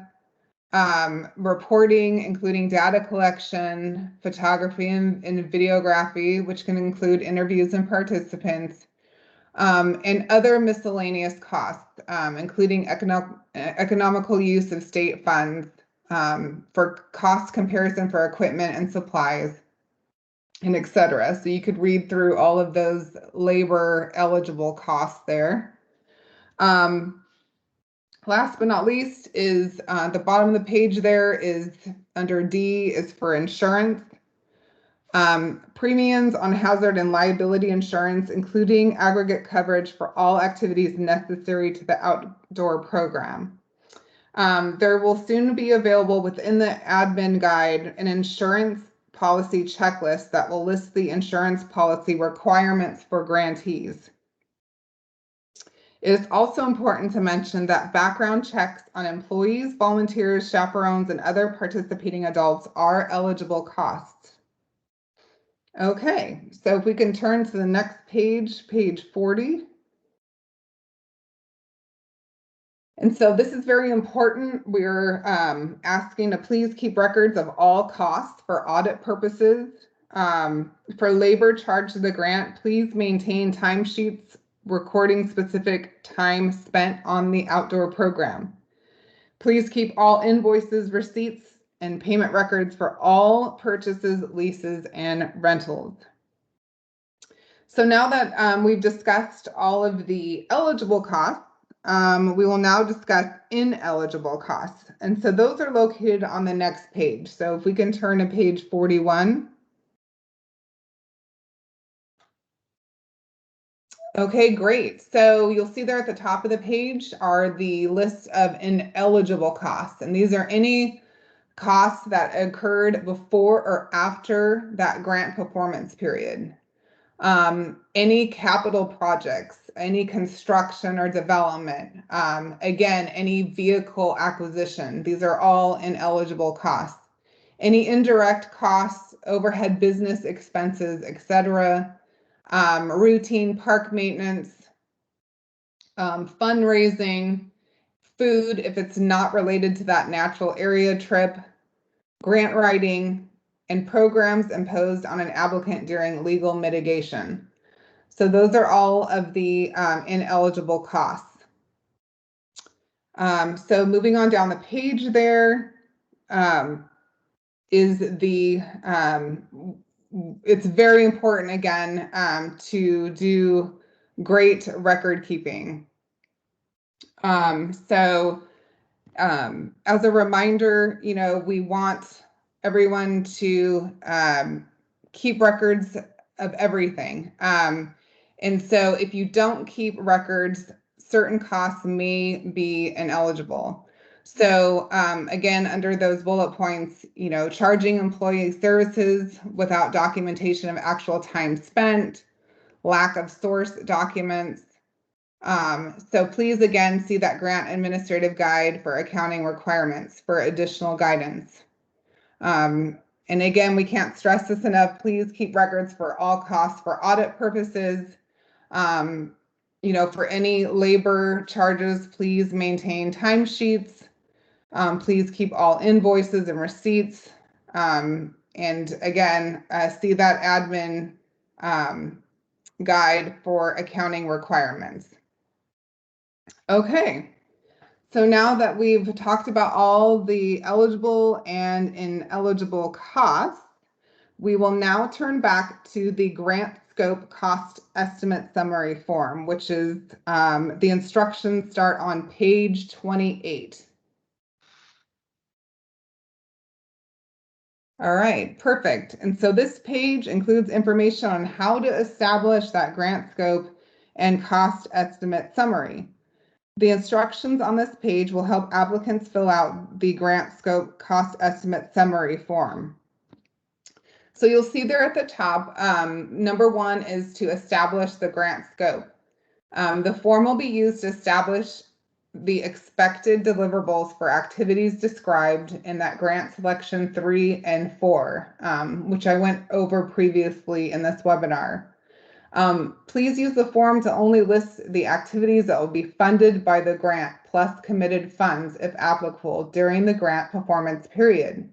Please do not include future costs beyond what the grant and committed funds will support during that grant performance period. Use the grant scope cost estimate form to provide the lump sum estimated cost of all activities consistent with your responses for that criteria number 3 and number 4. So for number 2 there, providing a cost estimate for the outdoor program. Again, you know, you'll want to use all the information that I talked about in those eligible cost sections to start your cost estimates. The total program cost must cover all activities in the community and natural area trips described in that grant selection number 3. And then also the form asks that you add the total so you could come up with the total program cost. Contingency costs can be folded into line items. Please do not list contingency items as their own separate items. Please fold those in. We understand that actual costs may change during the outdoor program. In most cases, a revised grant scope cost estimate form is not required when estimated costs fluctuate during the outdoor program. Again, we ask that you check the math and dollar amounts between all forms in the application to ensure the grant request amount and the total program cost is consistent. Okay, so now we have the instructions. The form is actually on the following page. So if you can turn to the next page, 29, perfect. Okay, so using those instructions that I just went over is how you're going to fill out this form. You'll notice there in the top part is where we want you to list the goal title and number of participants and the cost for the activity in the community. And then the next portion there, you'll notice where it says nature area trip. Again, we want the trip title, number of participants, and the costs for that. Moving down the form a little bit, I want to call your attention to that 1 through 5. So we do ask for you to separate. Again, you're going to total the cost for that number 1 for all activities in the community and nature area trips combined. Number 2, we want internships from the grant selection criteria number 4, if there are any, for you to put those costs in number 2. Number 3 are pre-award planning costs for planning the outdoor program, and that's up to that 5% of the requested grant amount. Number 4 is any hazard or liability insurance premiums that will cover the outdoor program. So we want you to put that in that box number 4. And so then you're going to add up 1 through 4. And so number 5 is going to be your total program cost. Underneath that is where you're going to put your requested grant amount. Okay, so that wraps up the grant scope cost estimate form. I know that was a lot of information. So, please put your questions, you can digest that a little bit and put your questions in the chat feature. Before I hand it over here back to Kyle, Victor, are there any questions that you want to go over that popped up? Thank you, Christine. So we did receive a really good question from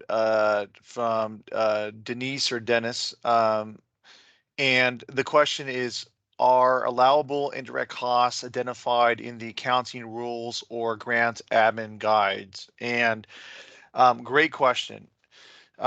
So my answer is that indirect, and we define that as overhead of the grantee's ordinary business expense, such as rent of a building, office space, mortgage payments, property taxes, utilities, office supplies.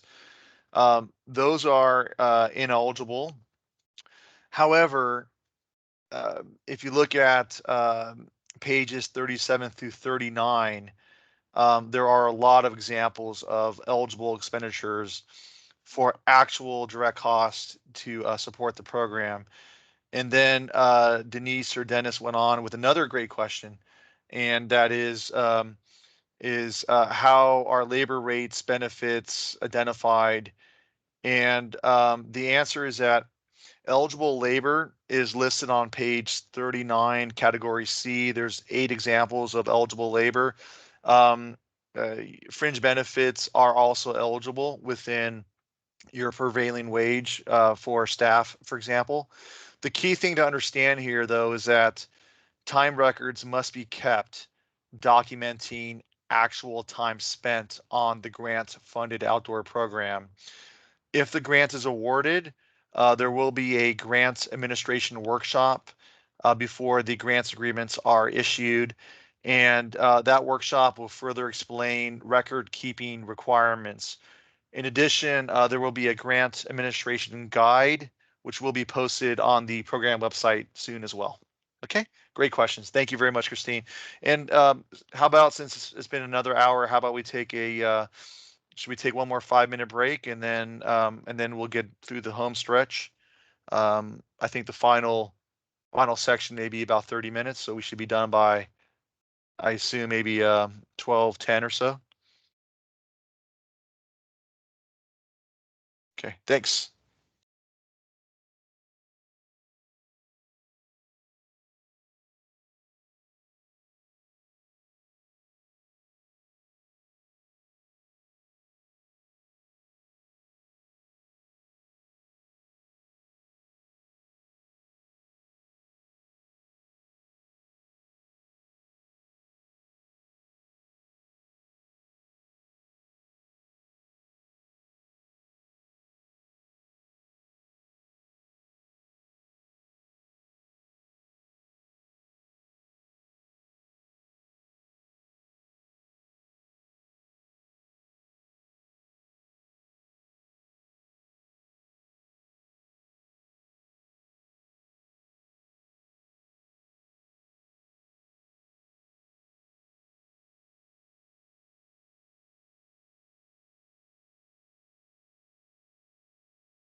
Okay, we'll get started in a few more minutes. Welcome back, everyone. So I just want to emphasize that, and I'll say this again, this is not the end of our technical assistance. We'll be available to help you over the next months until the application is due.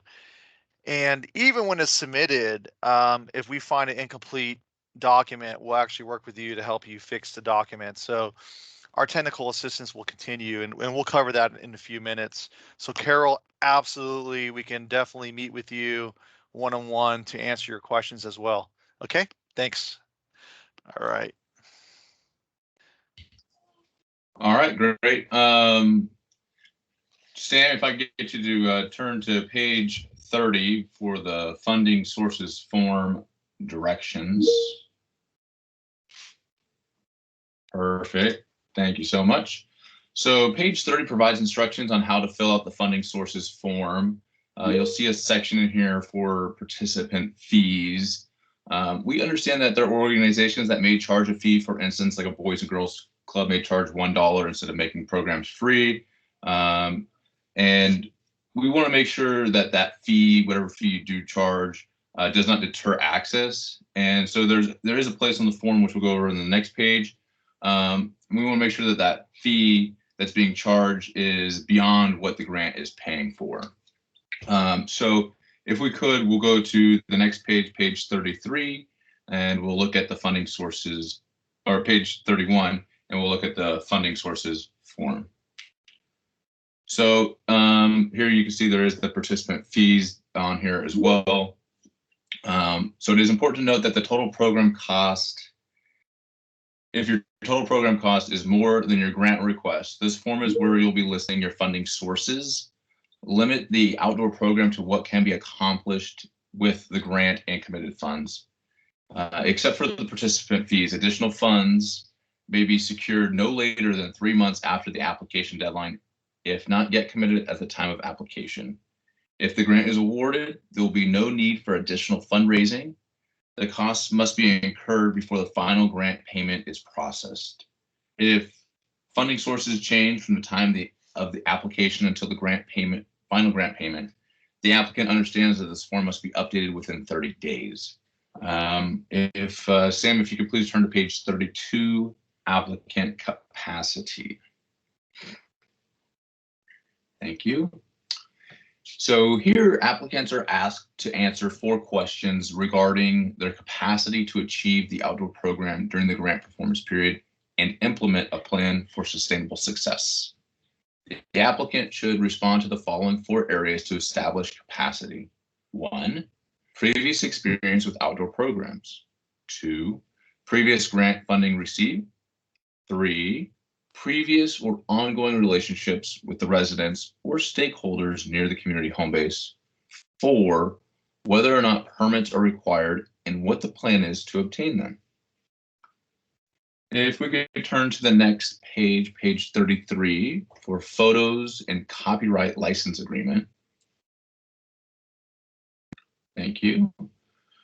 This page provides information on completing the photos and copyright license agreement. It is optional for applicants to provide digital photos and video. And we'll go to page 34, which is the next page, which has the photo and copyright license agreement form. So it just is important to note that this form, while it does need a signature, it does not need to be signed by the authorized representative. Also, one form covers all photos and videos submitted. And if we'll go to the next page, page 35, the reporting certification.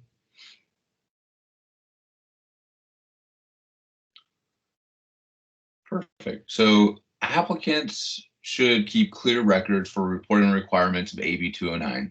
To meet those requirements, grantees submit annually the 5 listed reporting requirements shown here to the Office of Grants and Local Services through an online reporting system. And before the final grant payment is approved, the online reporting system will be as user-friendly and as efficient as possible. Our hope is that the data collected from these grantees will inspire and inform future programs by sharing lessons learned statewide. Go ahead and turn to the next page, page 36. This is the nonprofit requirements.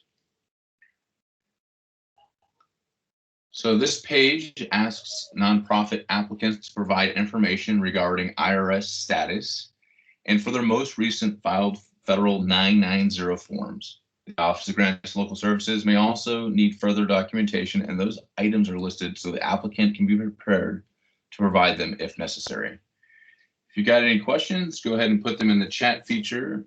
And before we hand it off to Rich, Victor, do you have any questions in the chat you'd like to bring to everybody's attention? Yeah, we did receive a question about staff contacts for one-on-one, meetings and questions. And I just posted a link, and it's a 11:41 a.m. post. And you'll just use that link, and you can send an email to the contact based on the county where your community home base, or if you're submitting multiple applications, where your multiple community home bases will be located. And just explain, if you have a short question, our team can respond to your question through the email.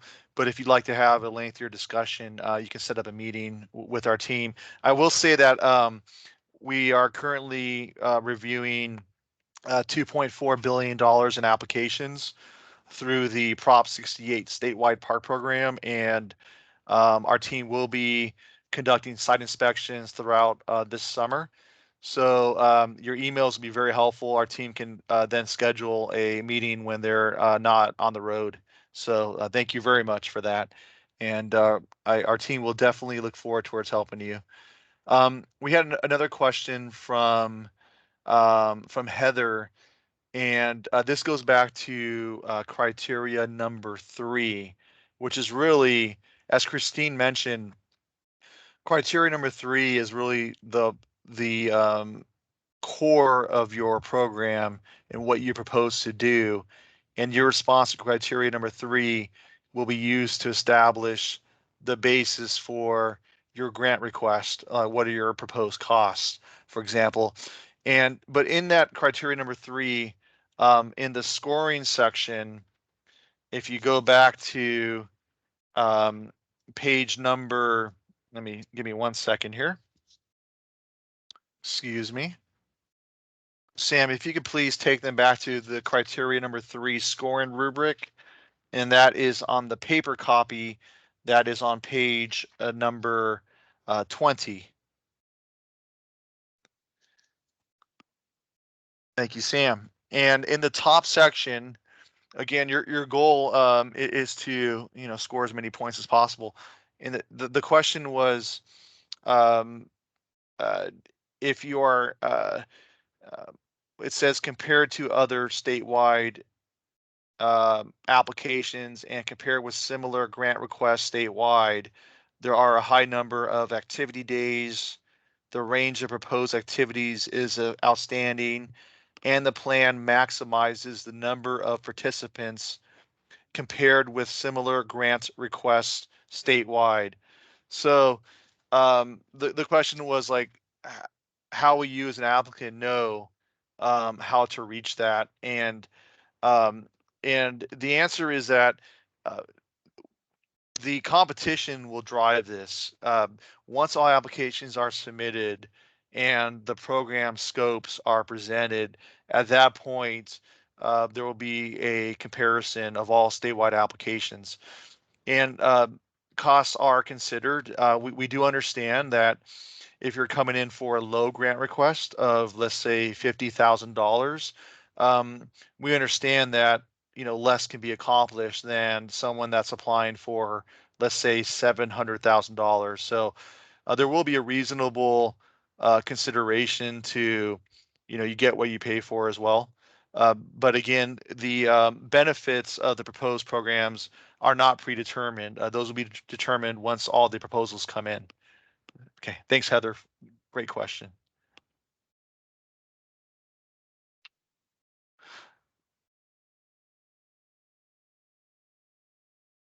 Okay.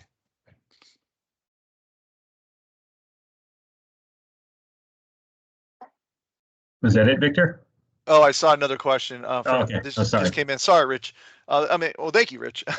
Amanda just sent a question, and Amanda said that how will we share the links? And so the links that we provided are already in the application guide.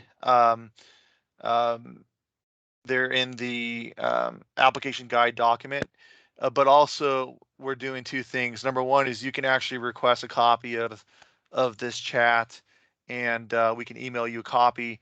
Also, we will provide a video recording clip of each section from these webinars on our program website. So you can, Amanda, you can go ahead and watch the webinar again on our website. That should be available by mid-July. Okay. All right. Thank you.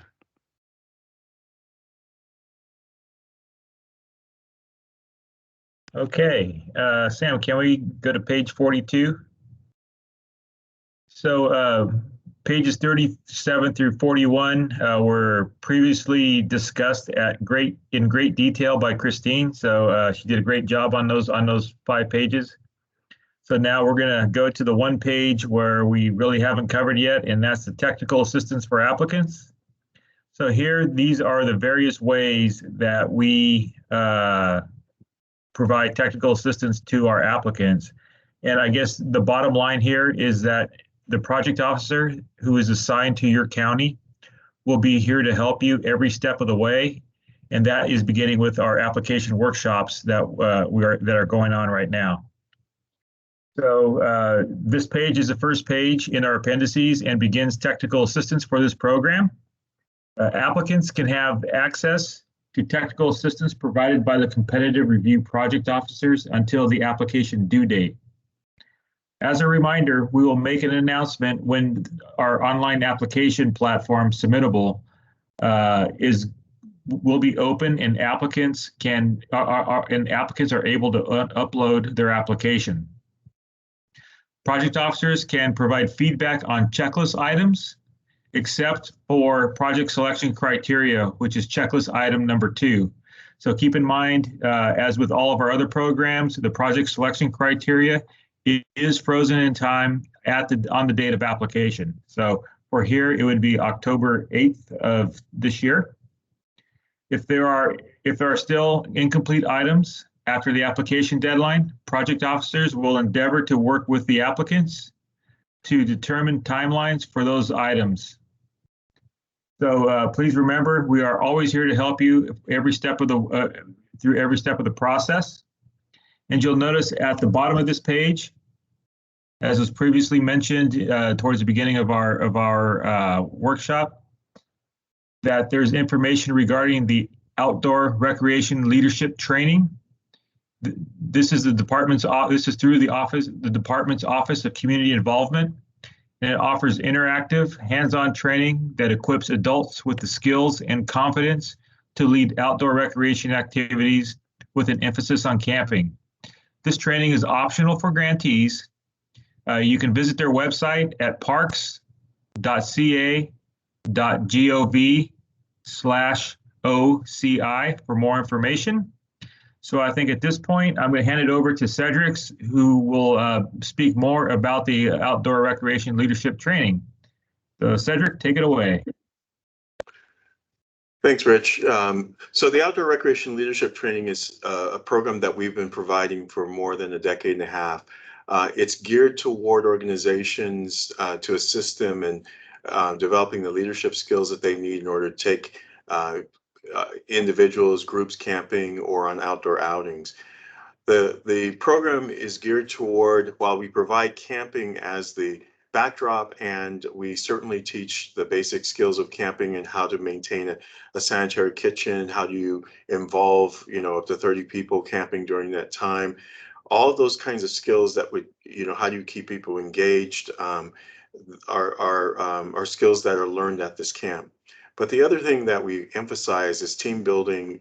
We really spend a lot of time, it's very open and experiential. We spend a lot of time team building, communication development, and the skills that you would get if you were to go to a corporate training. The goal behind this particular program has always been about inspiring civic engagement, and those who graduate from the program then have access to our Fam Camp program, which provides enough equipment and trailers in a state park to take up to 30 people camping. What we provide in the trailers, and they're strategically located throughout the state, are things such as sleeping bags and tents and propane and stoves, the kinds of things that you would need basically to provide for that opportunity. The graduates of that program can utilize that equipment as many times as they like during the course of the 2 years of certification, and there's no charge for that, and it does include a campsite. So the Outdoor Recreation Leadership Program, we've tied to this program as an option because we recognize that many groups who are going to participate or who may apply for this grant may not be experts in taking people into the outdoors.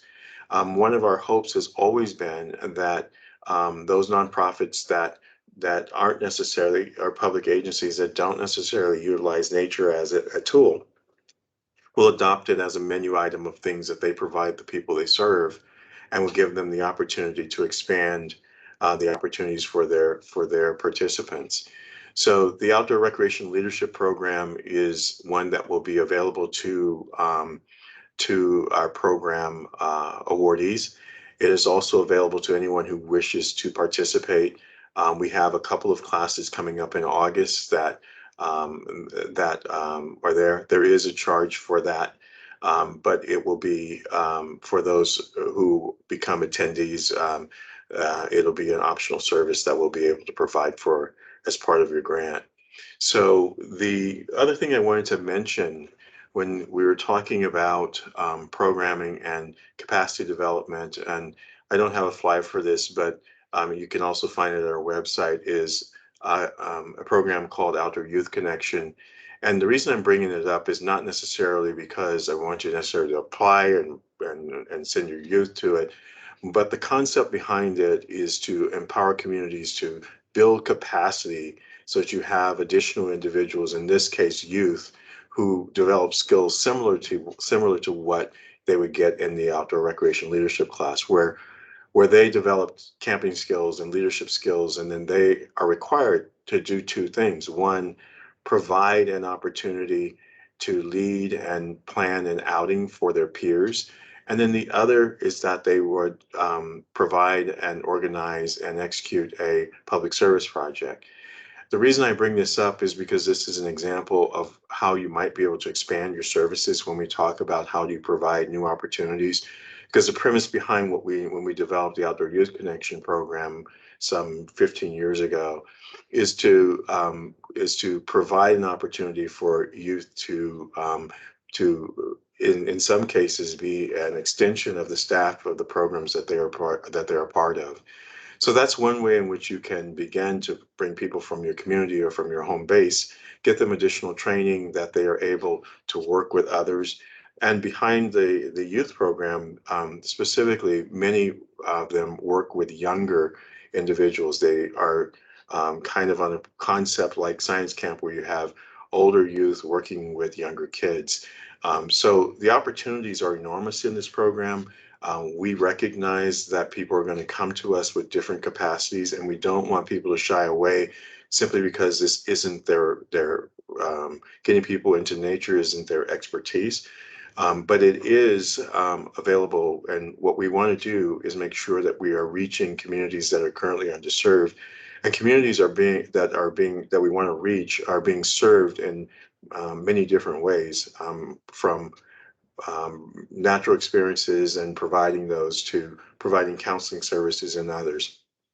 One last thing I'll say about the Outdoor Recreation Leadership Program, what we found is that every graduate that goes through it on average reaches an additional 64 people that they take on an outdoor experience or provide the skill sets to them or utilize those skills in serving the youth and families that they do.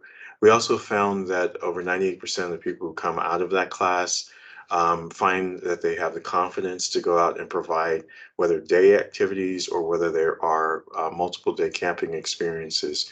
So we're looking at how we might be able to help break down some of those barriers. This particular program, along with the FamCamp program that will be available to the awardees and are currently available to any nonprofit or public agency that provides services, we'd be glad to give you more information. I'll turn it back over to you, Rich. Thank you, Cedric. So to kind of close out this portion of the workshop, I just kind of want to go over page 45 too. Excuse me, pages 43 through 49, which we've already covered. This is just a reminder that here is the additional guidance for the criteria that we went over when we went over the criteria about an hour ago. And this section provides applicants ideas for more in-depth technical assistance for each project selection criteria. And the criteria, which again is found on pages 14 through 22, include linked page numbers to the relevant technical assistance found in this section. Pages 50 through 54 contain the definitions for all words and terms in small caps. We definitely went over some of the more important definitions in this webinar. So with that, this does conclude the Outdoor Equity Grants Program Application Guide webinar. So if you have any last minute questions, go ahead and put those in the chat and Victor will be happy to answer those. So now I will hand it back over to Victor to see if there are any more questions in the chat that he wants to share with the group, and for him to take over and help begin the conclusion of our webinar today. Thank you. Great, thank you, Rich. If everyone can hang on, and Cedric will provide some final thoughts for you as well, and I think it's worth the wait. We are excited about this program. It's a great opportunity to connect Californians to the outdoors and engage communities. So we do recognize that the success of the program really depends on your work in communities, your applications, and if grants are awarded, your ability to make the programs a reality for communities statewide. So we do take the perspective that we are your partners and we are here to work with you every step of the way. So please understand that there's no such thing as a bad question. If you have any questions when you work on the application and through the guidelines, just send an email to your project officer, and they're a very helpful, friendly group. So they'll look forward to help you throughout the process. Please take advantage of that opportunity, take advantage of their service, and ask any question you have, and we'll be happy to help you. Next steps. So the application will be due in October. We'll have, by late July, we will have an online application system available for you. Our website's currently going through a required state review of accessibility, so it has to be frozen for a few weeks. So we will have some updates available for you by, I'd say, mid to late July. And one of the key updates, again, will be the grant performance period. And Kyle, I think you're will be the grant performance period, and whether or not the funds are extended, and if there are additional funds that will be added to this program from this state budget. So we'll have some updates for you available soon. Okay. There's also a request for the PDF for the Outdoor Recreation Leadership Program for the flyer. And if you could simply email ogals@parks.ca.gov, we'll be happy to send you the PDF of the flyer. Okay, so with that, please remember that your contacts to assist you are your competitive project officers based on the county where your home base will be located. There's a link on the program website That is www.parks.ca.gov/OEP. And I'll post that web link again right now. And again, please, we look forward to helping you. So your success is really what the program is all about. So thank you very much for your interest today. And Cedric will provide some final words. Our Deputy Director, Cedric Mitchell, is up. Thank you.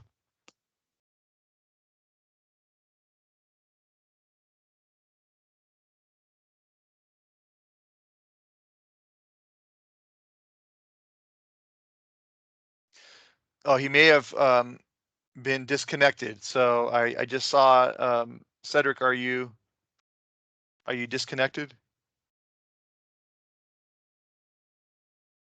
Okay. In the meanwhile, I think he's logging back on right now. Can someone please call Cedric and see if he's disconnected? Okay, I'm posting a link to the website. This is where you can access your competitive review project officers, as well as the application guide and updates for the program, including whether or not additional funds are made available for the program, plus the updated grant performance period.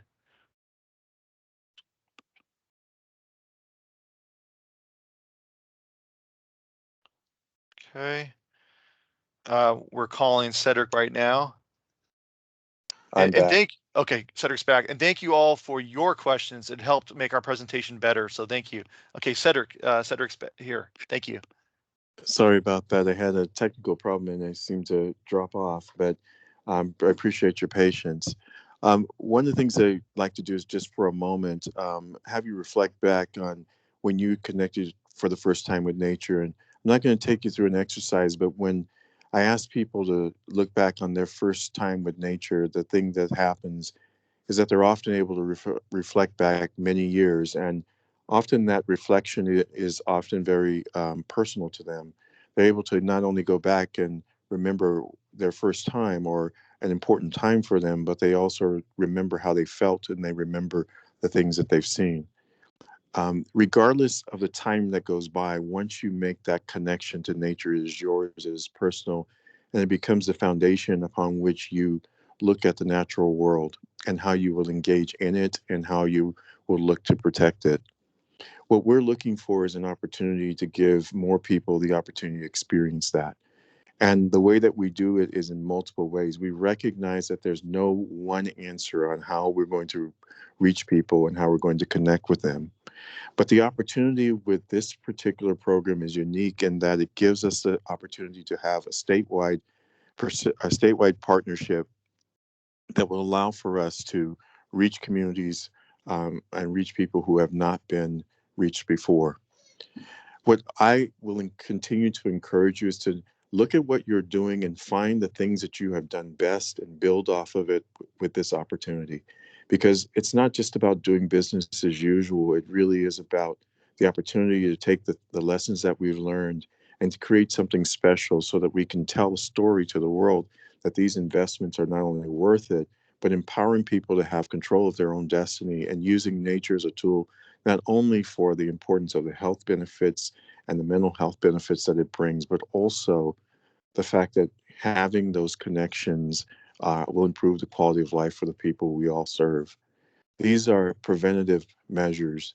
It only takes sitting down for a minute, closing your eyes and remembering where you were and what was important to you and the connections to nature that give you those healing experiences whenever you call them on demand.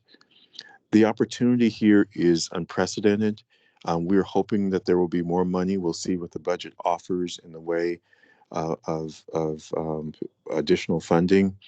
But what we have right now and the story that we can tell, not only for Californians, but what we can tell to the whole movement to getting people connected and reconnected with nature, that whole movement can really gain momentum from this state because we can bring consistency, we can bring creativity and innovation in a way unlike anywhere else in the nation, if not the world. We often say we want to have the best programs in the world, and that California is the best place to live and we're the most innovative people on the planet. But we're yet to demonstrate in this arena how we can penetrate the need for people to make those connections. So now we have that opportunity. We have the opportunity not only to bring great success, but we have an opportunity to celebrate all the work that has been going on for many, many years. One last thing I'll say to you is this. As a fellow provider, someone who has been working with youth for many years, the road can get sometimes a little bit foggy because the work that you put in, the time that we spend can be both difficult and exciting and rewarding at the same time. But what I'm asking you to do is the same thing I've had to ask myself, and that is simply this, to stay focused on the opportunity for greatness in this particular arena. It is about changing the way we do things that will allow for the next generation that comes after us to build something that we've never even been able to envision. So it takes courage for all of us to be able to go beyond where our comfort is. And this program is going to push you, if you're going to be successful, to step outside of your comfort zone. I want to thank you all for being a part of today's presentation. I hope that it was helpful for you. If there's anything that we can do to help you put your best foot forward, we will do that. Please take advantage of the services that we provide. And we promise you this, that once we receive your applications, we will give them 100% consideration. And in the end, those who will receive the grants, you will be the model for the rest of this country. And together we're going to do something pretty special for America. Everyone have a great day. The team, we will stick around for a few minutes and answer any questions. You'll be able to unmic or simply raise your hand and we will call on you, or you can put the questions in the chat, but we'll stick around and answer any additional questions. Thank you again. Victor? Thank you, Cedric. Well said. I've heard you for 21 years and it never gets old.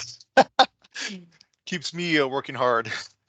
Okay, so our team will be available to assist you with if you have any more questions. You can just simply raise your hand. There's a hand symbol kind of near where the chat icon is, and just raise your hand, or you can just unmute yourself and ask your question, and we'll be here to help you. And thanks everyone for showing your appreciation. But again, we're here to help you. So we look forward to making this program succeed by assisting you. Okay, so go ahead and raise your hand if you have any questions and you want to unmute yourself.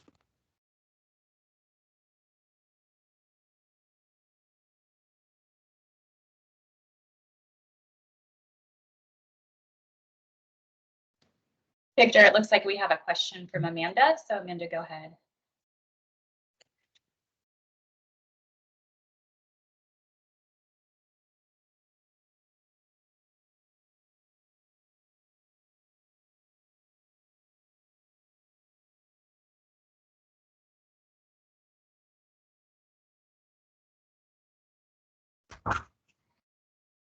Amanda, you can go ahead and unmute yourself, or if you happen to be on the phone, you can dial *6 and it will unmute yourself. Oh, I think you just got mute. Go ahead. Hi, can you hear me? Yes, we can. Okay, sorry about that. I had a question. You might have said this already, of how long this funding will last for, and also, are there long-term goals for this funding? Because I'm concerned that if we build capacity around this funding, that it will end sooner than later. Cedric, do you want to take that one? So, hi, Amanda. As far as building capacity, I think we have an obligation, both morally and ethically, to do that. Whatever we can, give communities the ability to do things without our help. I think that only strengthens them and gives more people the opportunity to experience the things that we're saying they should be experiencing. As far as the program funding is concerned, the decision to put more money in, I think often is based on how successful were you in the past? And past programs are often just, in my opinion, reduced to counting numbers. What we're talking about doing here, and the state is such a large state, but what we're talking about doing is investing in people and investing in communities, and then ultimately evaluating whether or not those investments seem to be working out. If in the end we render ourselves irrelevant, then we probably have done our job, right? Because that means that people ultimately are able to gain access and have facilities, and it's a part of their natural infrastructure. So I'm not as concerned about whether or not success will mean that there will be a disinvestment. If anything, there's so much need out there, as evidenced by, the last couple of days, we've had a couple hundred people express interest. So there's such a great need out there. I think it's important that we move with full force, being as successful as we can be, maximizing whatever programs we can. And I think it recognizes that success is going to be a picture that's going to be more of a montage of different experiences rather than just one single answer. Is that helpful at all? A little bit. I guess I just wasn't sure how long this funding would support our programs, and then how to plan for our future with that. So right now, the performance period is when the money is available to us. We're thinking that that's going to be extended. So you're probably talking, what is that, Victor? 4 years total? So for the 19 million, the original 19 million expires on June 30 of 2023. So currently, and I'll give you an update in a minute. Currently, when the grant's awarded in, I'd say spring of 2022, there would be 1 year to run the program. However, we do believe that we can provide an update to the grant performance period for the original 19 million by hopefully in a few weeks, and we'll post that on our website, as well as send an email to everybody who's been part of our webinars, as well as we'll send a blast to all contacts in our system with the updated performance period for the 19 million, if that happens. And secondly, the May revise for the state budget did propose additional funds. We have to wait until our budget analysis is complete to see the outcome of the state budget for this year. And if there are additional funds, the performance period will much likely be longer for multiple years. But we'll have to wait for the final budget analysis. And again, we should have hopefully an update for you in 2 weeks about how long the grant funds will be available if a grant's awarded in this cycle. For the other issue about sustaining a program once the grant funds are gone, like let's say you're awarded a grant, and let's say it is a 3 or 4 year performance period, we do recognize that that's also an issue. We've heard the term helicoptering, where a grant becomes awarded to serve a community, and then the community served for a year or two, and then once the funds are gone, then the organization leaves the community and moves on. And that's definitely an issue. That's a reality, but we're just really excited to have this opportunity to serve communities, whether it's going to be for 1 year, 2 years, 3 years, or 4, through these grant funds. Thank you.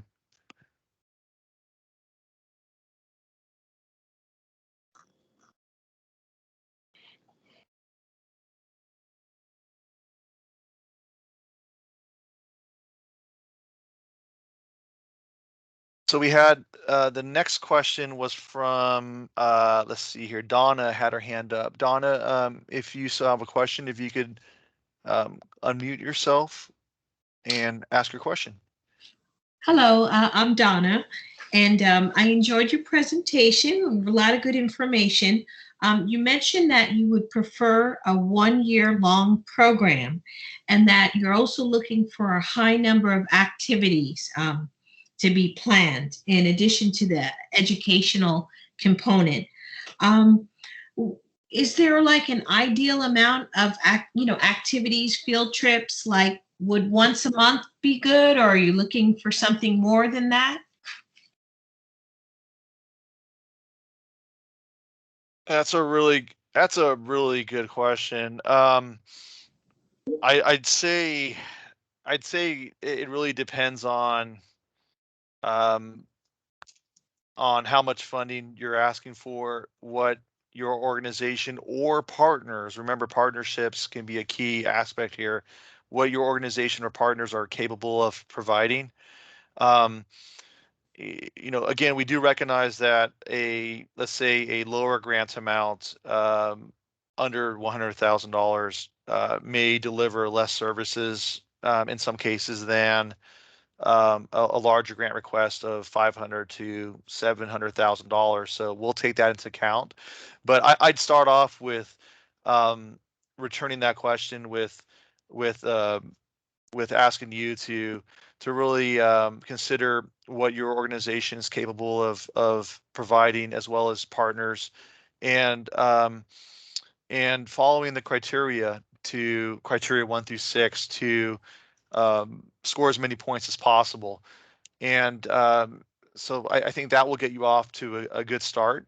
In terms of how many trips you may take per year, or how many activities you may schedule in the community per year, again, that will really come back down to how much grant funding you would need, as well as what your own organization is able to provide, as well as what partners you may bring into the program. Okay. Okay. Okay. Great question, Donna. Yeah, thank you. You're very welcome.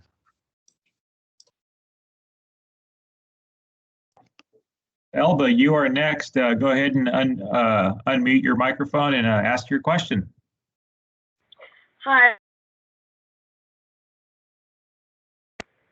Hello, can you hear me now? Yes. Yes, we can. Okay. I work for a nature preserve system, and I realized that I might have to partner up with in the community. How far does that community need to be from my community home base, so to speak?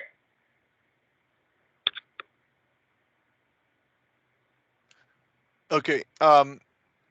So I think the first part of the answer is if you look at criteria number 1,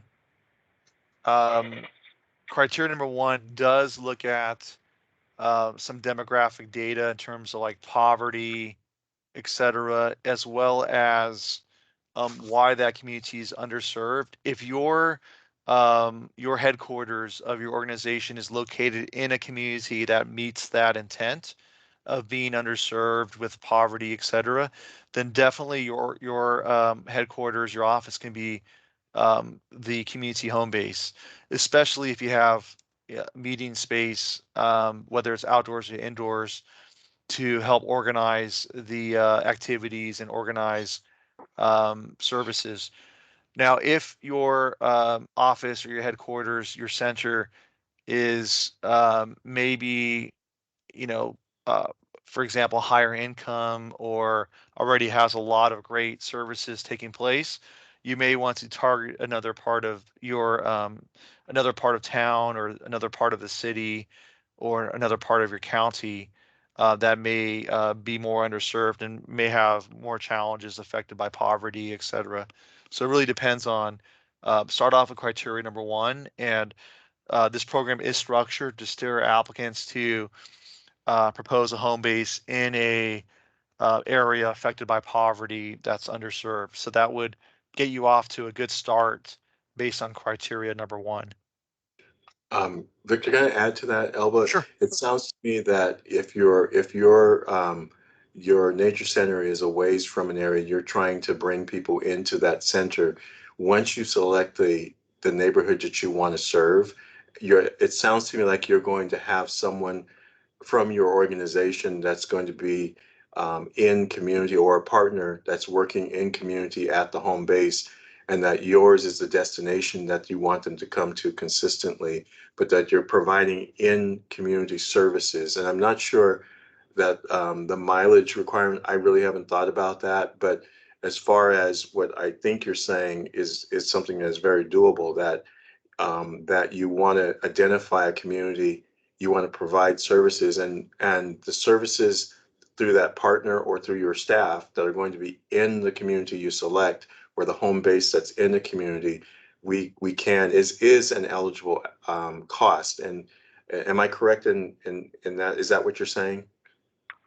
So I guess my question would be, since we're a preserve system where my preserve, my home base, our community in this section is not a, struggling economically. So we have to go further down, and we normally work like with the San Bernardino County to bring schools and communities out to our preserve. So I know that I need to reach out to some of the communities away from us, and I know that on your regulations, it's sending them also to other areas so they could connect with nature. So I'm just kind of figuring out how far I need to reach out to those communities and figure out, because we have programs here that we want to continue and grow. And since we're already working with some of the communities away from ours, I just want to see if that's going to still, if we're still going to benefit of bringing them up and just utilizing our preserve systems, or do I need to also go to other state parks? So, I mean, it's just a little confusing. I think I will reach out to maybe the person that is under my district and then maybe ask her more questions, I think, because I'm still kind of working things out. I think that's a very good idea. You can meet with the project officer, and they can go through it with you step by step, and you can talk through the anomalies that might exist with your program and see where you land. Yes, I appreciate it. Thank you.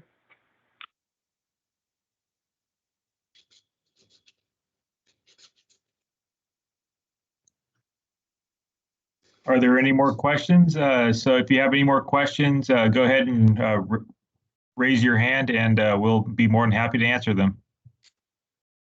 And thanks, Rich. There's a good question by Amanda, and then I'll read Liz's question next. But Amanda asked if gathered based on the current performance period of the current 19 million, Amanda's thinking that it would make sense to propose a request for about a 1-year program. Is that safe to say? And I think, Amanda, I think that's really a good start. I think for now, like over the next few weeks, I think it makes sense to start conceptualizing what you could do with a 1-year grant. And then hopefully by mid-July, like in a few weeks, we can update you on the grant's performance period for both the original 19 million to see if those funds are extended, as well as whether additional funds are added, which were proposed for the state budget. We'll have to tell you if those funds were added and the performance period is longer. So what I'm thinking is, if you conceptualize what you could do with 1 year, and then in a few weeks, if the funds are extended for a longer performance period, you could then, I think, start conceptualizing a longer period beyond 1 year, if that makes sense.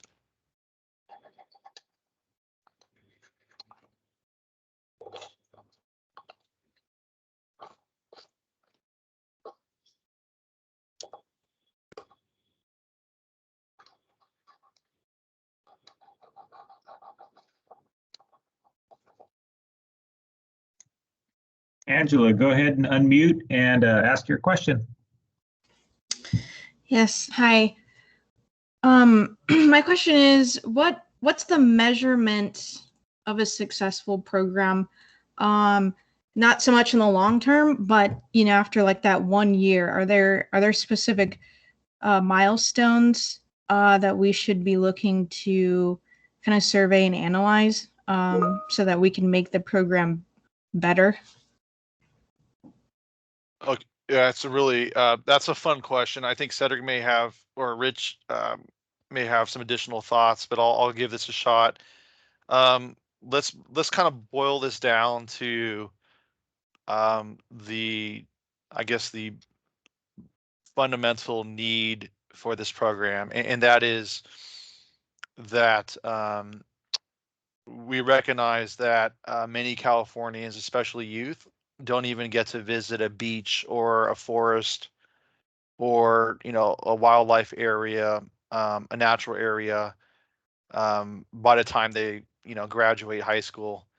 Also, we've and I've even, Cedric's mentioned he's worked with a lot of youth. I've even coached inner city youth through a basketball program over the years, and there are a lot of youth that don't even leave their neighborhood area. I mean, they go to a school that's a few blocks away, and they don't even get out of their neighborhood to even explore the city they live in. And so that's one fundamental, I guess, goal of this program is to give youth and other community members access to natural areas that they otherwise are not getting to because of limitations of personal transportation, poverty, a lack of awareness, other issues that may be a obstacle. So that's one goal, is ensuring that there are trips to natural areas from underserved communities. And then the second is that there is another interesting spirit of this program, and that is to develop leadership from youth participants, have some career pathways into the natural resource profession or environmental justice profession. And finally, to engage community members in their community to learn about their own community's environment, potentially from an environmental justice viewpoint. So if you go back to the definition of activities in the community, which is in the definition section in the back of the guide, as well as nature area trips, and then finally the definition of education. Those are three key fundamental, I guess, terms and concepts of this program.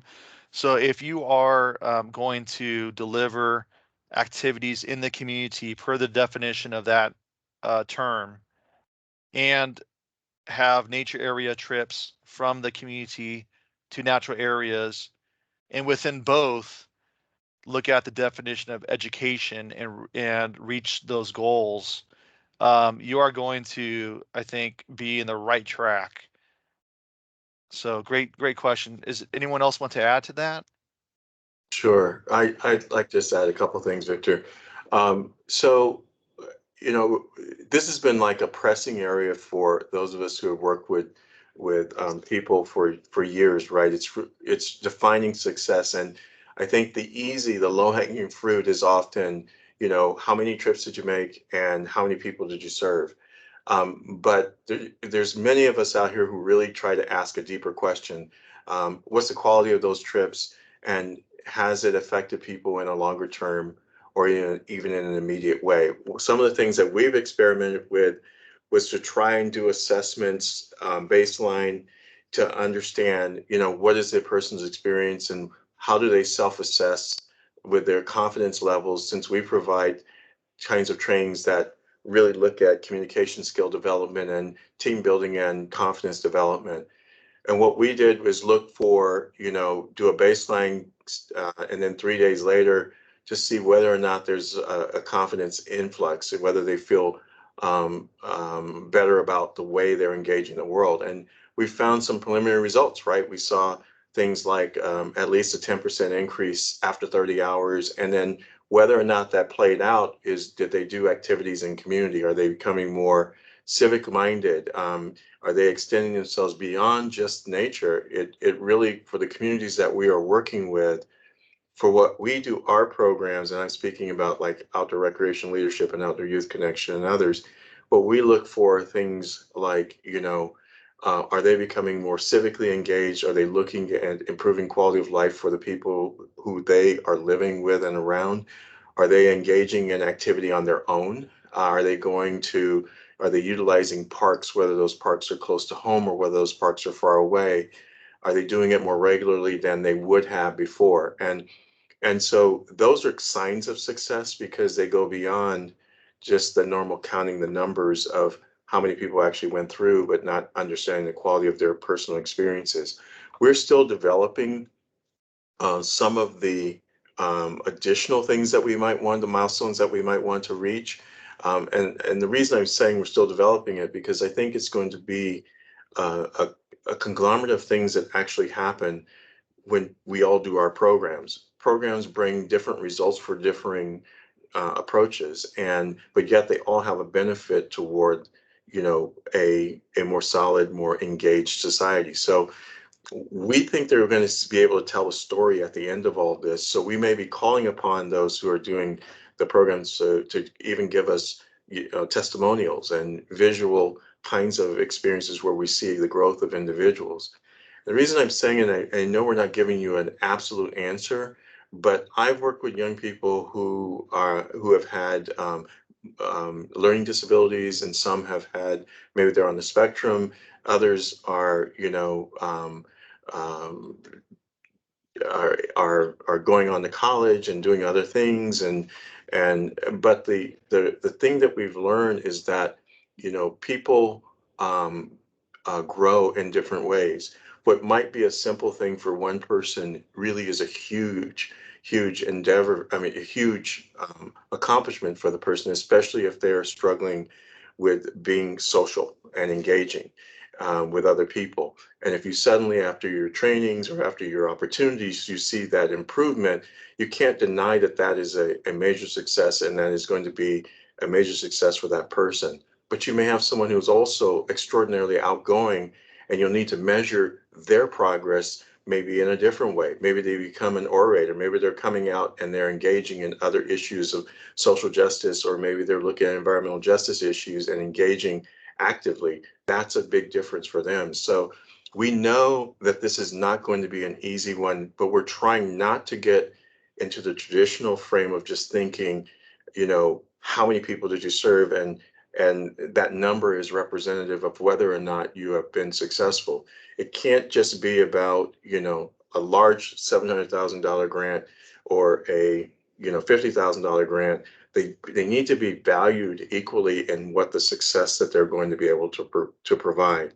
One last thing I will say, if you look at our website on the community-based planning guide that we have, that's an example of how we were able to track success, right? It went beyond just the people meeting, but we had the testimonials of how communities are changing and what people are feeling as a result of engaging in those community-based planning activities. And then the outcome is that you're having parks that are better designed, and that parks are seemingly more taken care of better, and people are engaging in the activities more.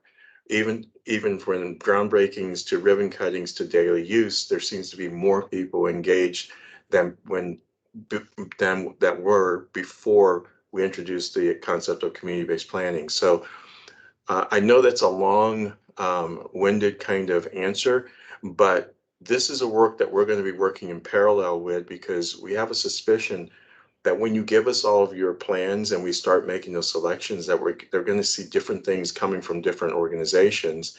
And I think that's going to be the story of what we're going to need. Baseline data we'll all be getting along the way. I don't think we'll be asking for anything that your concepts won't be moving towards, because we're recognizing we're dealing with the human dynamic, and that's going to require different storytelling. Is that at all helpful?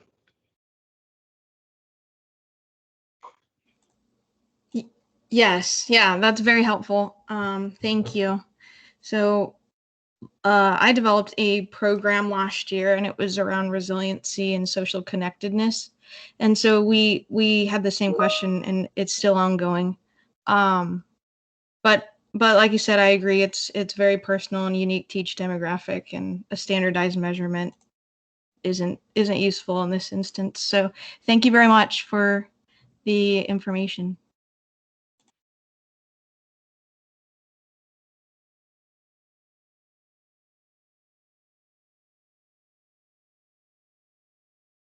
Okay, great. Rich, do we have anyone else? There are no other hands up right now. Okay. Any other questions? One just came in. It's from Margarita Lopez. Okay.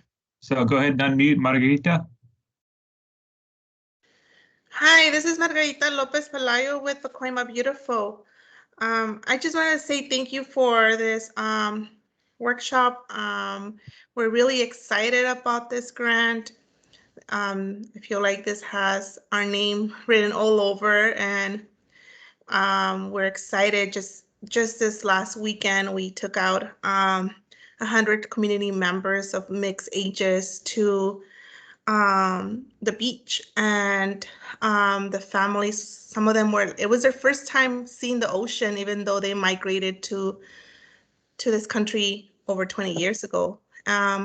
For some children, it was their first time feeling ocean waves, and so that really motivated us to look after this grant, and we're excited, and we're gonna be applying. And so I just want to say thank you for this opportunity, and we look forward to hopefully applying and collaborating.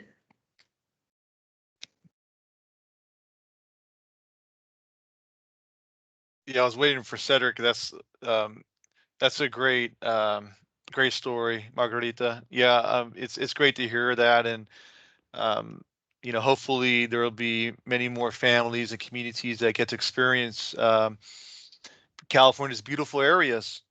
California's beautiful mountains and forests and oceans and rivers and lakes and deserts. And again, Margarita, we'll be here to help you throughout the application process. So when you run into questions, just please take advantage of our team. I think Christine will be your contact, because Christine has all the nonprofits in Los Angeles County. So Christine Schilp will be your direct contact, and she's very helpful. She's friendly too. Thank you. Thank you so much for that story. I really appreciate that hearing that. And I think that's an example of how we as organizations expand out to recognize that we're serving people holistically. And so when people have these new experiences, it gives them confidence to have even greater experiences close to home also.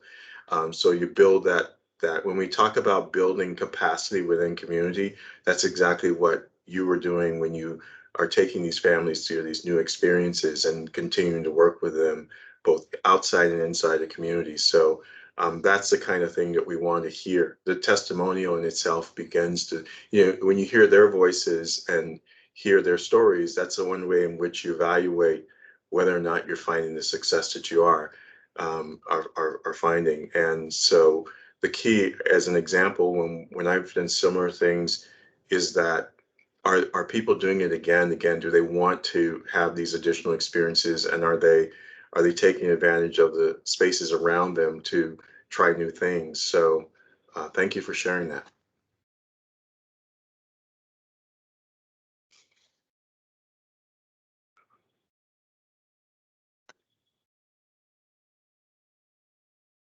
Okay, so we are, Ali, I'll show you the contact list. Your contact will also be Esmeralda, and so I just posted her email address. Sam, could you please go to the program website and click on the staff contact list, and we'll show everybody. Okay, so start from the, sorry, Sam, can you go back real quick to the beginning? Okay, so we're currently on the program website, which again is parks.ca.gov/OEP. And if you go towards the bottom of it, thanks, Sam, you'll see a link that is called Technical Assistance Contacts. And click on that link. And so Ali, you mentioned you're in Contra Costa. So you'll look at the left-hand side, which has the counties until you find Contra Costa. And then the contacts are the ones in the left, next left section, which is in the green. Those are what we call the competitive contacts. They're the ones that assist you in the competitive application process. And so going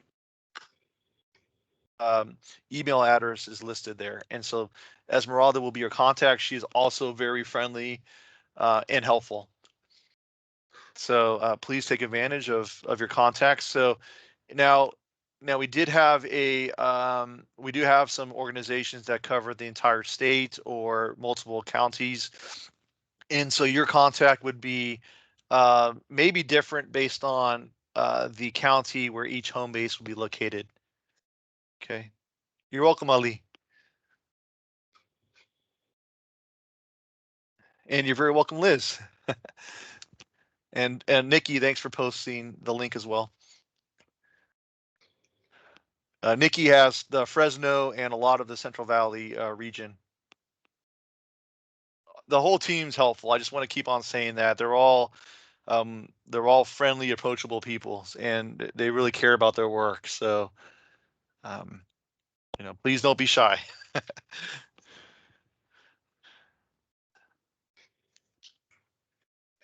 Okay, Rich, anyone else with their hands up? No. Okay. Well, we can stay around for 1 more minute or 2 more minutes, and if there's no more questions, we'll close at 12:45.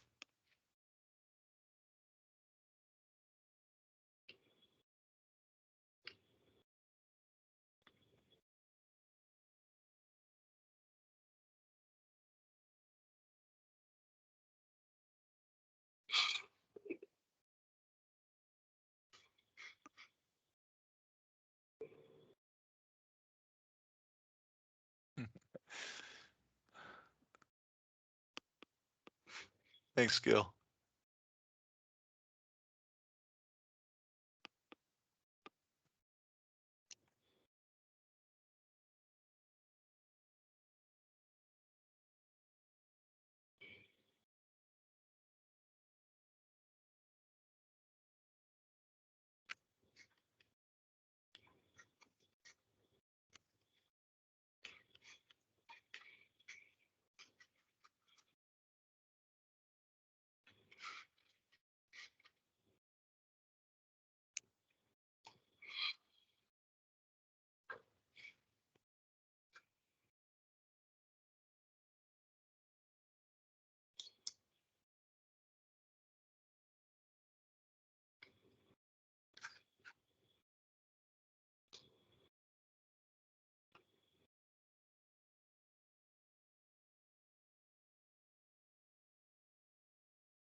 Okay, 1 minute left. If there's no more questions by 12:45, we will close the workshop.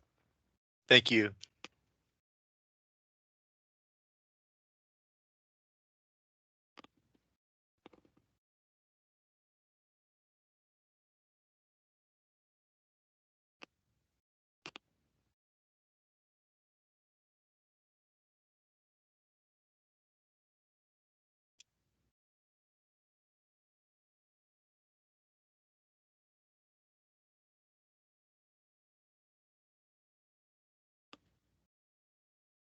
Okay, this workshop is officially closed. Thank you, everyone.